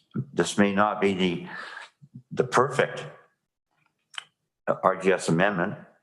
Well, if not, what is? Because we certainly we can't bring any return on investment to the property owner with 9-acre minimum lot size. So something has to give, something has to be addressed. Like I say, the rural areas have been handcuffed into this. It's been 10 years and it has its merits as a principle, but nothing is absolute. And when something like this comes up, the amenity of the park, that area trumps all. So I'm just asking, I mean, we're on YouTube right now. So I would say to the residents, all 6 of them that tune in, that, you know, maybe get this conversation going in the community. There must be other avenues we can do. I think you made a good point there with Courtney, but you know, in a previous administration, they might have jumped at this, but the current administration, not so much so. So again, can we find a way of keeping the conversation going? That's my question. So I will I'm not going to be in favor of killing it. I think there's got to be a second way. If you talk about directing staff, maybe direct staff to keep working with the property owner to find something that would be supportable at the municipal level. But like you say, I mean, they're just, staff look at the law book, you know, they look at the building code or whatever, you know, on this night and day. Well, this isn't night and day. That's all I say. Okay, so on receipt. Sorry, Dr. Muir, sorry. Go ahead. Yeah, I just wanted to make a comment that, you know, I don't think it's the responsibility of this committee or this board to ensure that landowners make a profit on their development. I think this was a risk that was taken, and it's not one that's supported by the community. And I think, you know, whatever way that we vote we're basing on what we think is best for the community, based on the referrals, based on our conversations in the community. I take exception to the comment about small-mindedness and whatever.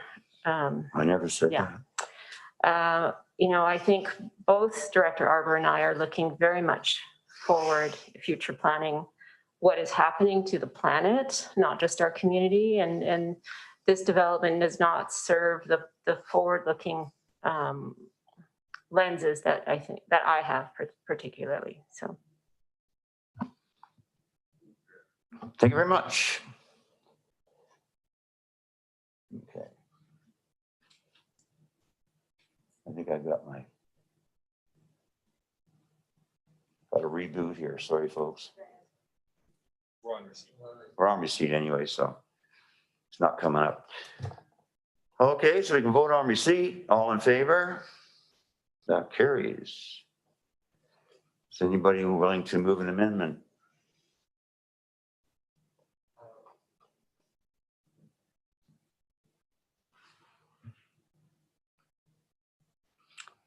Director Arbour? I want to thank the chair for his encouragement and good thoughts, but I believe I will propose the motion as presented by staff that the applications by 3L Developments to amend bylaw number 2042, being the rural community Comox Valley official community plan, and so forth, as listed, in order to subdivide and develop the lands legally known as, I'll summarize the 5 parcels, but the area around Stoner Falls, be refused.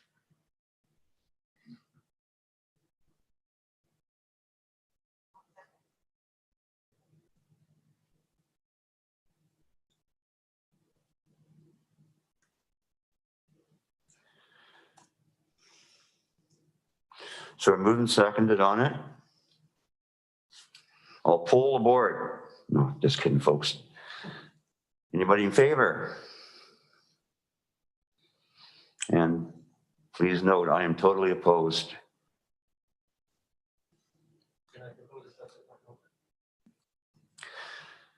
Subsequent? Sure. I would propose that we direct staff to work with the property owners towards securing public access to Stoner Falls and consideration of the lands. Any further discussion on that? All in favor? That carries. Okay, now what be the will of the board here? We got another meeting at 2. Is that right? We do. You want to just keep plowing through? There is food here. Food? There is. Working lunch, lunch and We still have food at the RD, eh? Okay, well, then we'll take a short break and go get our little box of food.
What's that?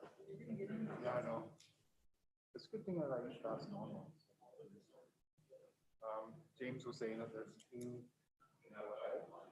so it could be that we don't even get to it. If we don't, James and Jacob organize. Okay, we're gonna get this show on the road again.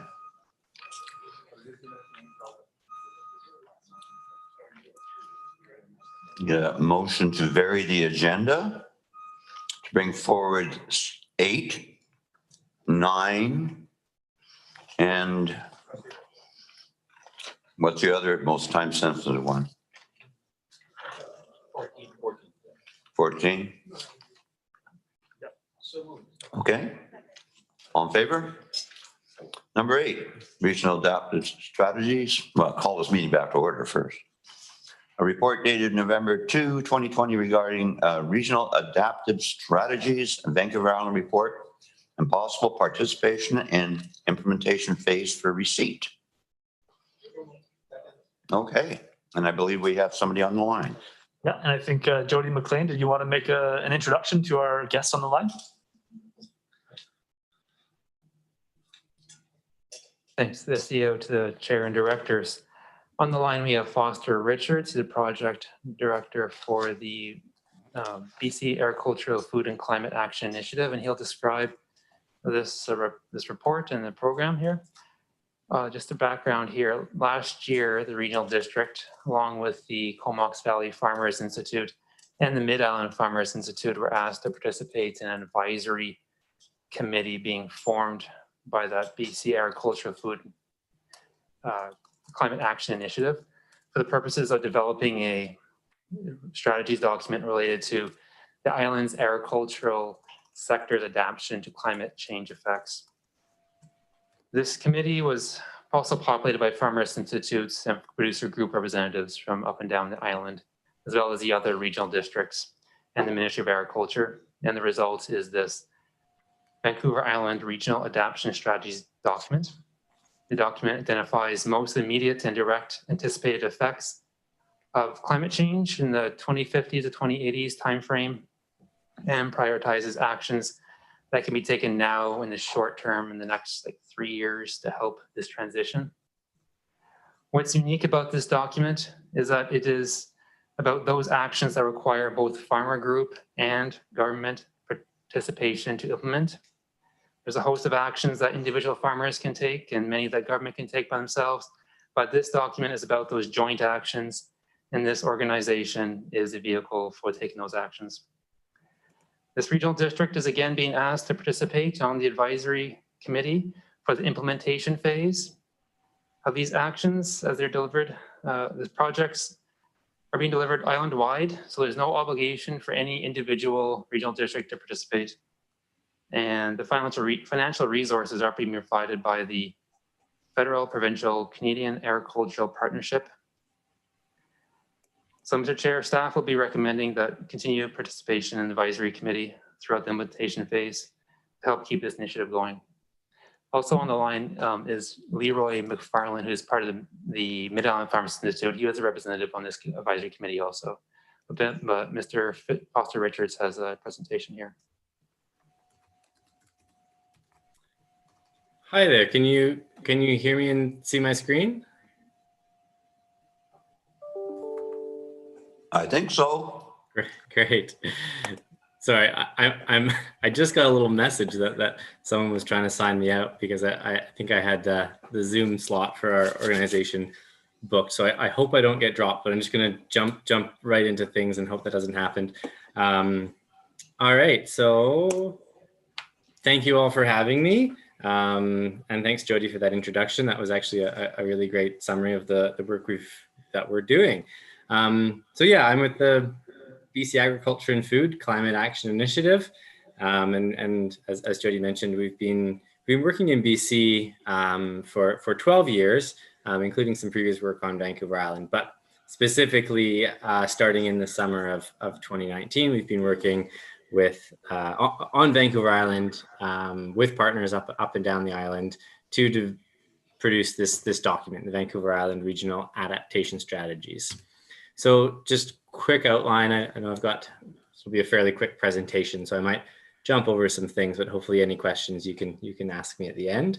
Give a quick background on the Climate Action Initiative, the regional program, which is specifically the program that does the work I'll be talking about today, the strategy that we developed, and what the sort of next stages are for that.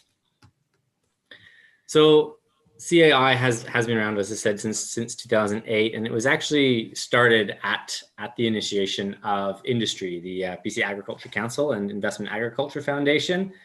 There was an identified need for agriculture to start considering how climate change was going to impact the industry across the province.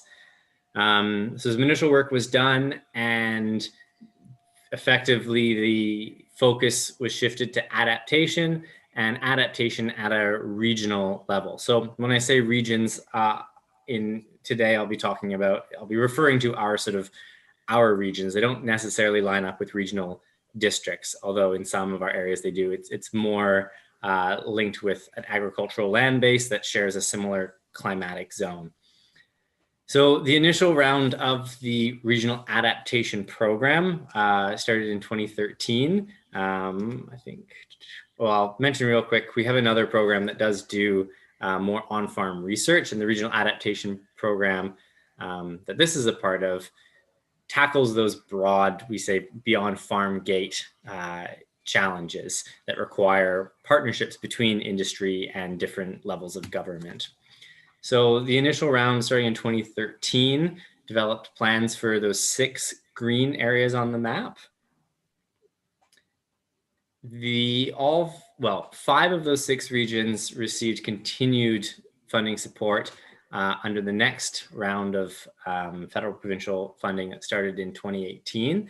The one that was not continued was Cowichan, as well as the addition of the yellow regions. And it was sort of the most recent region that we've done a plan for is Vancouver Island. So we've now covered much of the province and most of the significant areas of agricultural land. These are the kind of overarching goals of the projects that we work to initiate: the deepen knowledge of specific risks, opportunities, and appropriate adaptations, develop tools and resources that enable adaptive decision-making at the regional and farm levels, and strengthen collaborative relationships and capacity for future delivery of adaptation actions. So the development of the strategies, the document itself, began, like I said, in the summer of 2019. We had this initial touch point with 3 staff persons at the Comox Valley Regional District, as well as 5 other regional districts on Vancouver Island, industry groups, farmers, to sort of get the initial lay of the land. That was followed in the winter with 6 focus groups that occurred in 2 sets in 3 different locations on the island. And one of those locations was Merville. So we had a great turnout of farmers and other stakeholders at those focus groups. That was followed with an implementation meeting. So all in all, we were just shy of 90 participants and a 19-person advisory committee.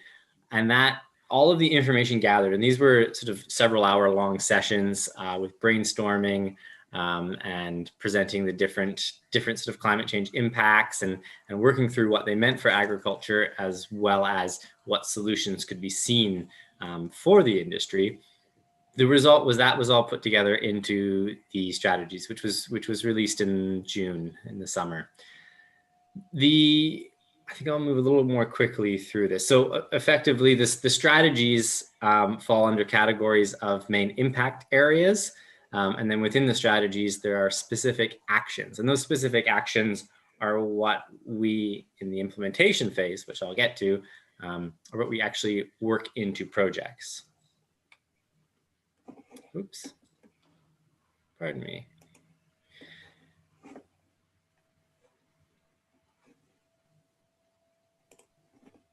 So the first, and these aren't ranked in any sort of order, it's just how they're assigned in the document. But the first one is warmer and drier summer conditions. And so I'm just confirming that I can be seen. I kind of lost my Zoom, and I'm making sure you are actually, I'm not talking to nobody here. We're here. Okay, good. Pardon me. Thanks. Yeah, so warmer, drier summer conditions. This was the fairly clear one across the whole of Vancouver Island. Hotter summers, less summer precipitation. It's going to present a lot of challenges for agriculture. These are a couple sample actions One was to support agricultural input into watershed planning and support watershed planning in agricultural areas and potentially create multi-stakeholder roundtables or councils to focus on agricultural water. Oh. Changing pests and beneficial insect populations. Again, with climate change, we anticipate seeing some significant changes to how pests, pollinators, and beneficial insects behave and where their populations are, and potentially, the introduction of new species. Potential actions there: gather baseline information on pests, pollinators, and beneficial insects, and increase monitoring for emerging pests, pollinators, and beneficial insects. Now, this is one of the impact areas that we have actually already initiated a project that is specifically addressing that first potential action. And it's a project that's actually being administered by the Comox Valley Farmers Institute. So we've got a pretty strong participation from local industry there. Increasing variability and shifting crop suitability. This is one where there's actually a little bit of opportunity associated with it. There will, of course, be challenges with these changes, but there's potential for new crops and crop types and varieties to thrive under future climate conditions. So supporting crop suitability trials, research to determine what's viable in the future, modeling what could be viable in a bit further into the future, perhaps into the 2050s or so. And then just providing information to producers on crop selection. This is the other impact area that we have initiated a project, and it's just getting underway right now. And it's tackling that sort of first step again of determining what are the immediate crop trialing needs, as well as what it would take to do some of that longer term modeling. And then finally, increasing precipitation, extreme rainfall events. In a way, this is the opposite of the first impact area. Projections are for overall increased precipitation annually in the region, with obviously most of that falling in the winter, and in addition, more extreme heavy rainfall events, which, if you're like me down here in Cowichan, seems to be happening right now. So the potential actions there: documenting runoff impacts on agricultural land and expanding the awareness with a range of stakeholders, supporting producers with implementation of runoff and drainage management practices. So these are ones that could well lead to projects that would really benefit from involvement from various levels of government. So I ran through that fairly quickly. As I alluded, we are now into implementation, the early stages. We have until January 2023, and the CAP funding for this program across Vancouver Island is $300,000. We use that to leverage additional funds wherever possible. And our goal is a minimum of 100,000. So that would bring the total sort of project funding up to $400,000 over the next 2 and a bit years. And for this process, it's all overseen by a local working group, stakeholder representation, including regional districts. And then additionally, when we form or develop specific projects, often we will form specific partnerships for those projects as relevant as needed. And sometimes that's organizations we're not actively working with, or additional persons or expertise from organizations we're already working with. So what does participation moving forward from the regional district look like? And I believe the ask on the table today is for continued participation in the working group, which is pretty huge for making sure that the work we do stays connected in with the priorities and efforts of the regional districts. Potentially participating in the project oversight committees as those projects form and are implemented. And there is potential for administration roles depending on projects, and providing staff time, again, in specific projects that staff time would be really valuable. There's there's been a wide range of different financial support provided by regional districts. Often it is project specific, although there has been some precedent for sort of continued funding. We don't have a request for that on the table right now. We're still working with the regional districts up and down the island to sort of confirm this continued participation in the working group. I'll leave that because I know I'm just over time, but there's been a fair amount of media on the strategies. Yeah, I think we'll leave it there for any questions that come up after that you don't get a chance to ask me today. You can go to our website. There's tons of information there, or at the bottom there's my contact information. I should have explained off the top. I'm the program manager for Vancouver Island, so we'll be working with the local working group to develop and implement projects over the next 2 and a bit years. All right, thanks so much. Thank you very much. Do we have some questions? Director Hamir? Thank you, Chair, and thank you to Foster for that presentation. It was really great to see the output. I was able to participate in 2 of those community meetings, so I can attest to the amount of time that farmers put into creating this. That this is one of the benefits of this type of process. It's so well reflects what's actually happening on the ground. And for the other directors, I did sit on one of the coordinating committees for the Climate Action Initiative for 6 years. So I was able to see what other regions did with their action plans. But maybe a question for Foster. Would you be able to give an example, or do you recall any projects where regional districts partnered with and provided both funding or other in kind and participated in projects like this? Would you have any examples of what has been done around the province?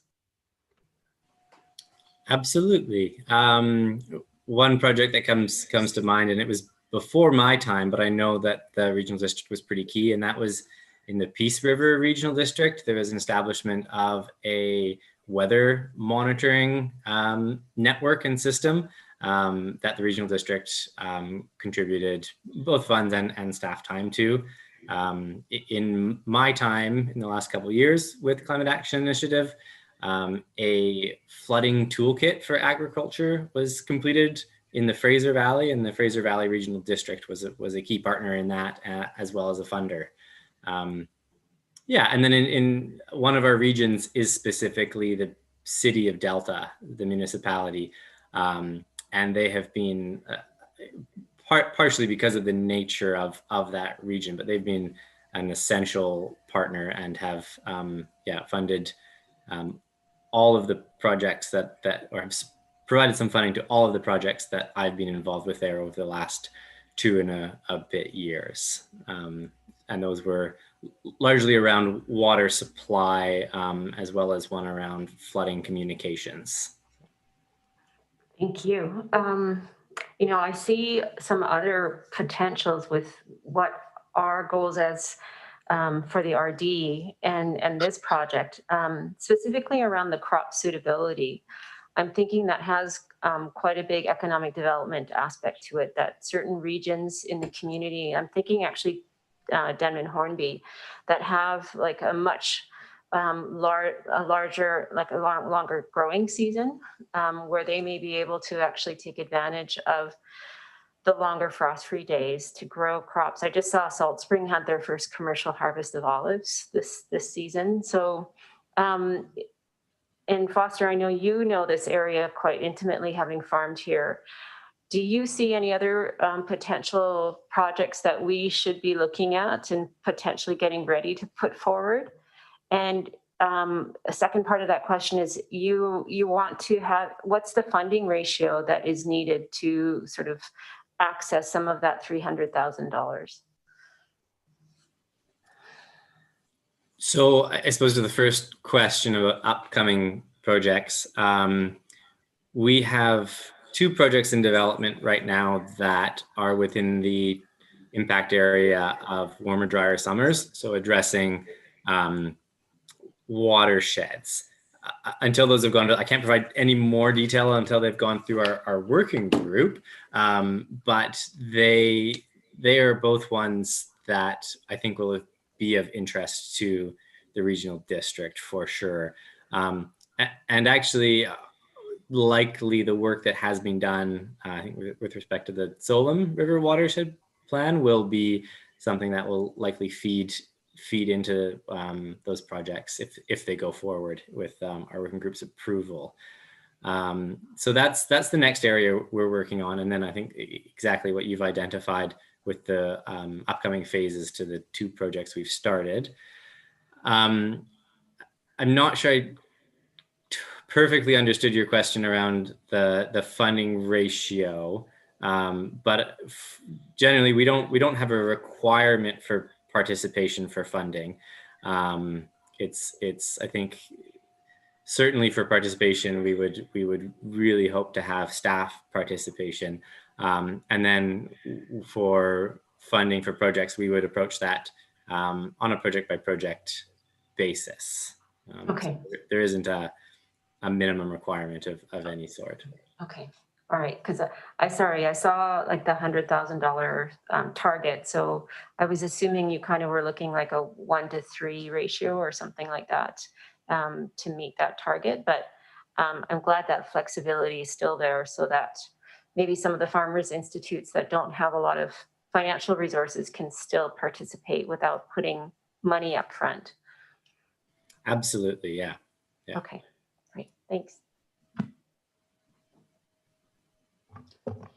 Okay, well, just giving a nod to the clock here. We've got a couple more things we have to blast through before 2 o'clock. So I thank you, Foster, for this information, and we look forward to working again on some of these initiatives. I guess my only question is how involved is Flynn Road? Because as you know, the private forest land on Vancouver Island is a real issue when it comes to watersheds.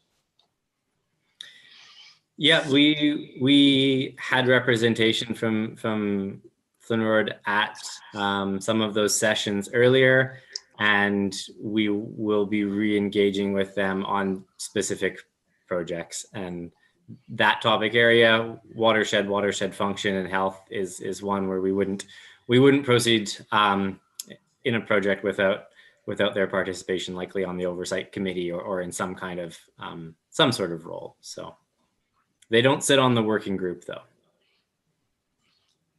Well, that's good to know. Well, thank you so much. Okay. And we'll let you go right now. Okay. So on receipt, did we move receipt? No, we didn't move receipt. Okay, we're moving receipt now. Second. Okay, on receipt. Second. Move second on the recommendation. Any further discussion? On the recommendation, all those in favor? That carries. Electrical vehicle charging station installation, Community Works Fund request. And over to somebody. I think this is Alana Mullally's report. There you go, Alana. Thank you very much. Through the chair to the directors, this is a request to use electoral area community works funds to support our share of financing for the installation of 4 new level 2 electric vehicle charges. So for a total of 8 heads, 4 stations at 4 preliminary sites. Just very quickly, you'll recall that this is we're part of a collective working towards building charging network across the Mid-Island. And so along with Cumberland, Comox, and Courtenay, we've received this funding, and the procurement process, communications will be primarily led by the BC Community Energy Association, and will provide support at the staff level around those communications. We will own these assets, the CBRD will own these assets, and in turn be responsible for their maintenance over time. And we're addressing that through money in the site budgets. So for example, the recreation budgets and park service budgets. Thank you. Questions? Dr. Robert. Thanks. It's good to see this coming back. I do have a couple of comments.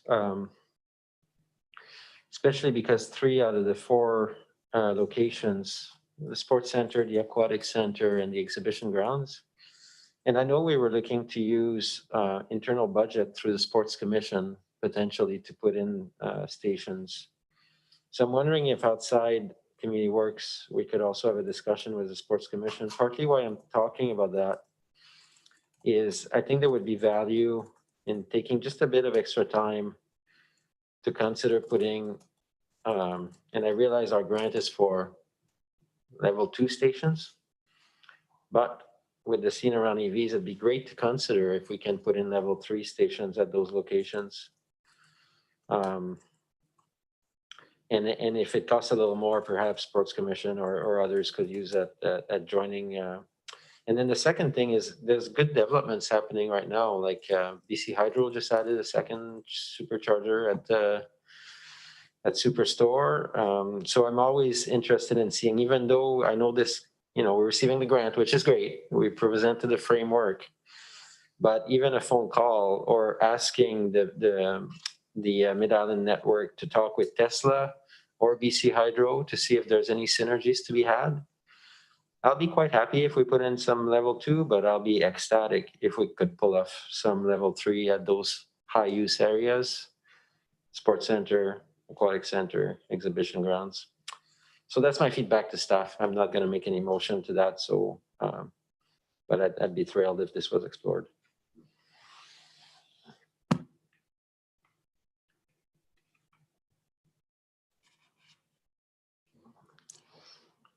Yeah, none of those are in the electoral areas. Pardon? Seal Bay, yeah. Be good to have one in Area C because you drive all the way to Camberwell from Courtney, you have no place to charge. So I would be pushing for something. Alana? Through the chair to the directors, we can certainly do that. These sites were identified in the grant application as preliminary sites, and the only requirement is that we identify sites that are publicly owned. So certainly, just at very high level, staff has had some discussion with the executive director of the Black Creek Community Association. So although that's owned by a society, there is interest in exploring other areas. So once I get more information about the siting requirements, procurement, et cetera, we can certainly come back and talk to you with some recommendations for other locations. Good to know. Director Harbour. Then my feedback would be in support of Dr. Grief to look at the Black Creek option. And I'm not sure you need chargers both depending on location, but the sports center and the exhibition grounds is walking distance. So maybe you could give up the exhibition grounds in favor of Black Creek. I think that would be great. Thank you. But where's public property out there, right? Not much of it. Through the chair to the directors, yeah, we'll have a look, understanding your intent and your interest, and come back. Yeah. Oh, good. Okay. That's all I can ask for. Any more? That's it. On receipt, call the question. All in favor? Move a second on the recommendation. Any further discussion on that? Leave it at that. All in favor? That carries. Now, what was it, 19? 14, roadside garbage recycling collection engagement summary. Talk fast. So, Mr. Chair, I'd like to introduce Sarah Willie to introduce the report on the roadside garbage collection consultation and results. And Sarah, just so you're aware, we do have another meeting starting at 2 o'clock. And so if need be, we have talked with the chair about scheduling a special meeting on Monday for the other items on this agenda as well. But we have 15 minutes here for you. Super. Thanks, James. Let me know, can you guys hear me okay with the mask on? Yeah.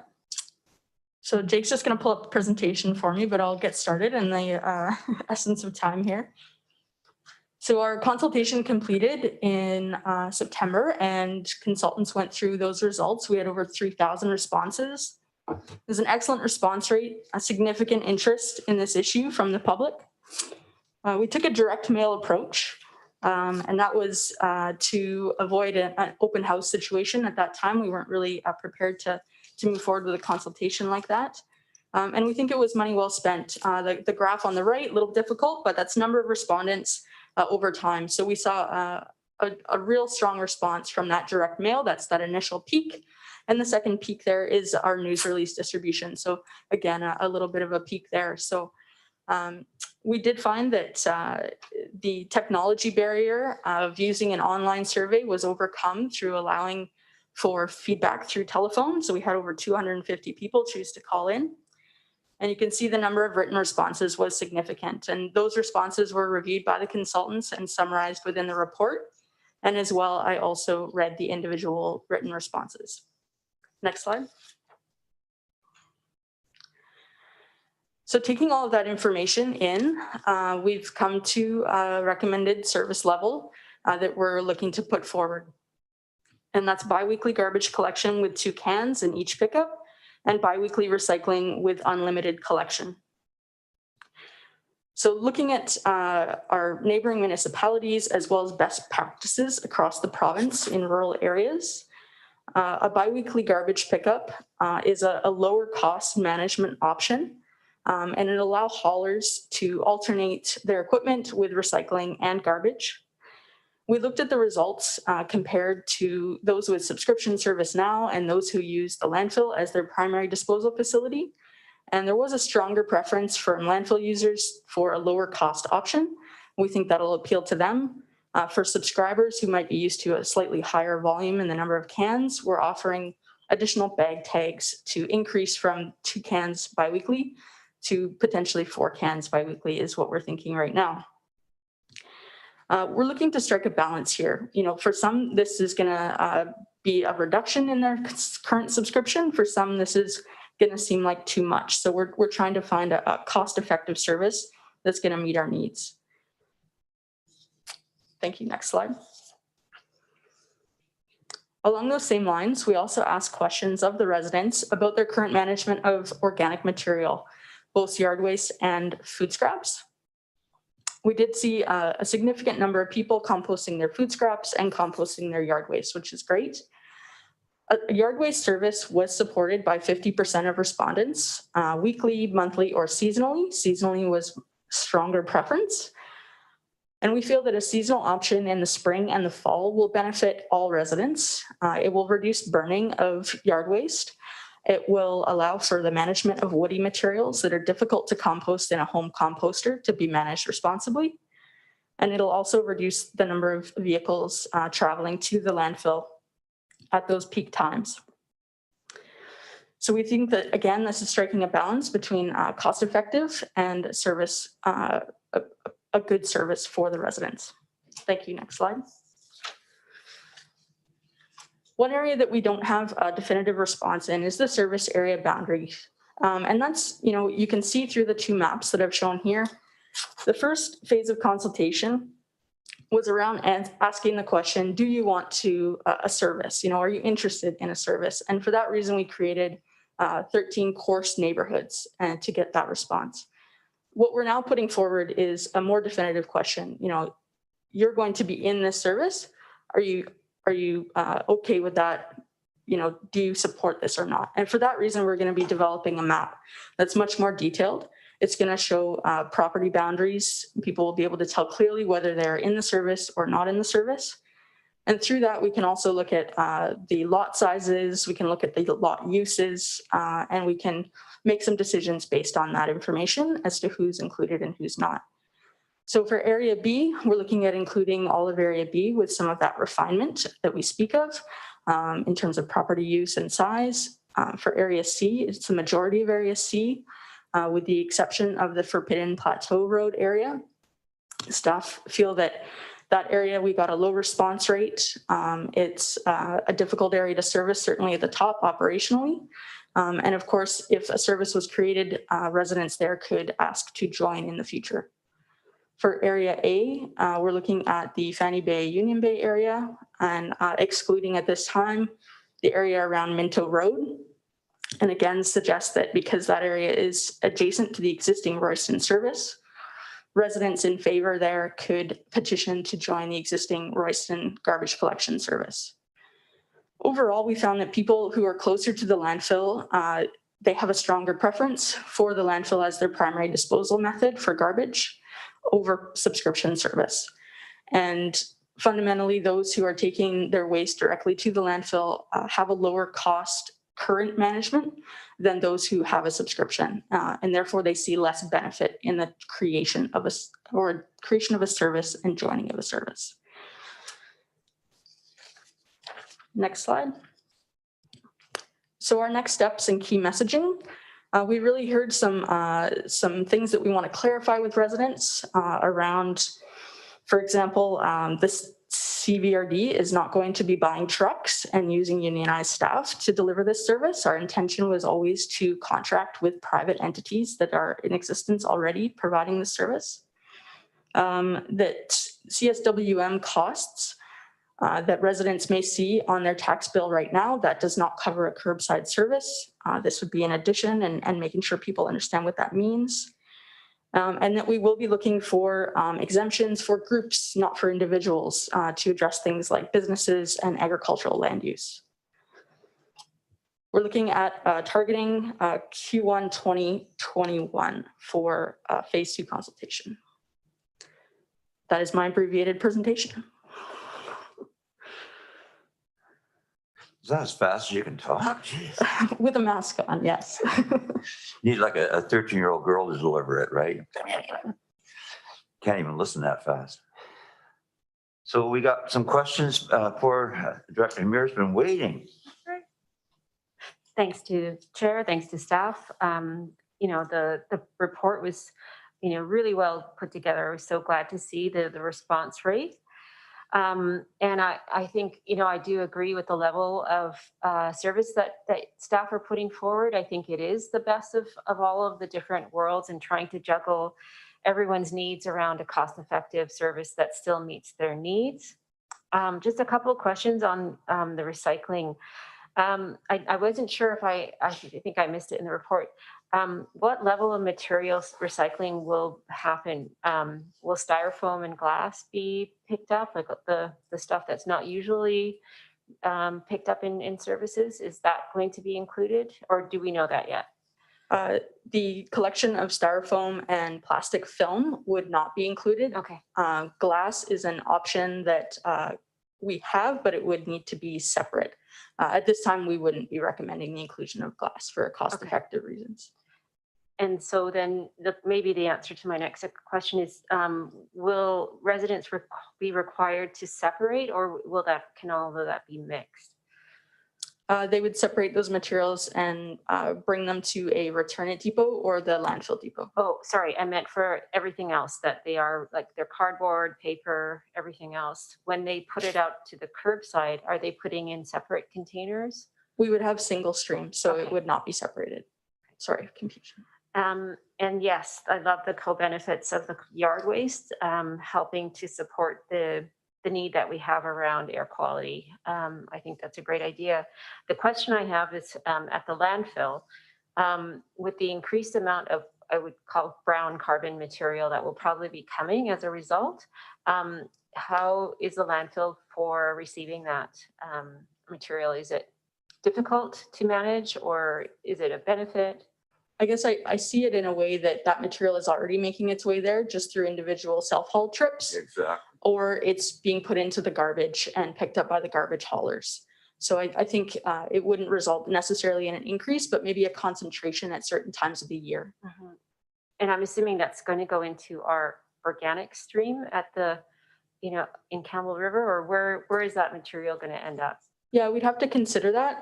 It's also a feedstock for the biosolids composting process. Okay, great, thank you.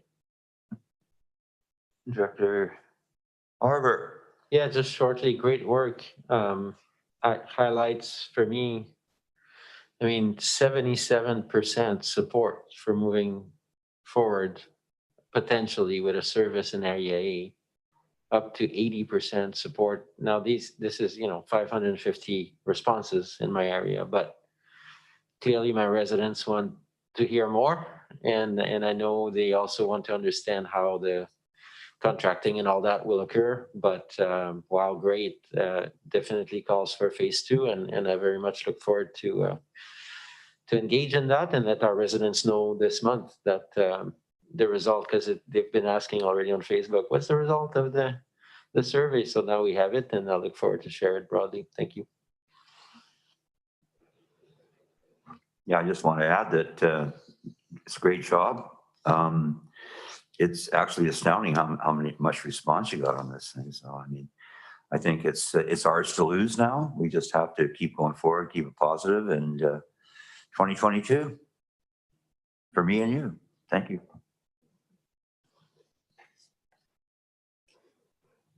Anything else? Well, we didn't move receipt on that, did we? No. So move receipt. Seconded. Good. Okay. Move a second on a recommendation. Vote on that. All in favor. And look at that. We got 3 minutes to spare. Okay. Sounds good to me. Oh. Yeah, let's get a proper motion, refer all the other items to our special EASC committee. Monday, November 23rd. No. Afternoon. 1 p.m.? 1 p.m. All in favor? Okay. Now move termination. All in favor? That's great. Thanks, everybody, for, it was a pretty intense EASC. Well, we got pretty close, didn't we? And everybody likes to talk. Everybody's blather on up there, but it's hard to interrupt them, right? You know, you don't want to, but you have to. It's like, get to the point. Jack Webster. You don't know who he is, do you?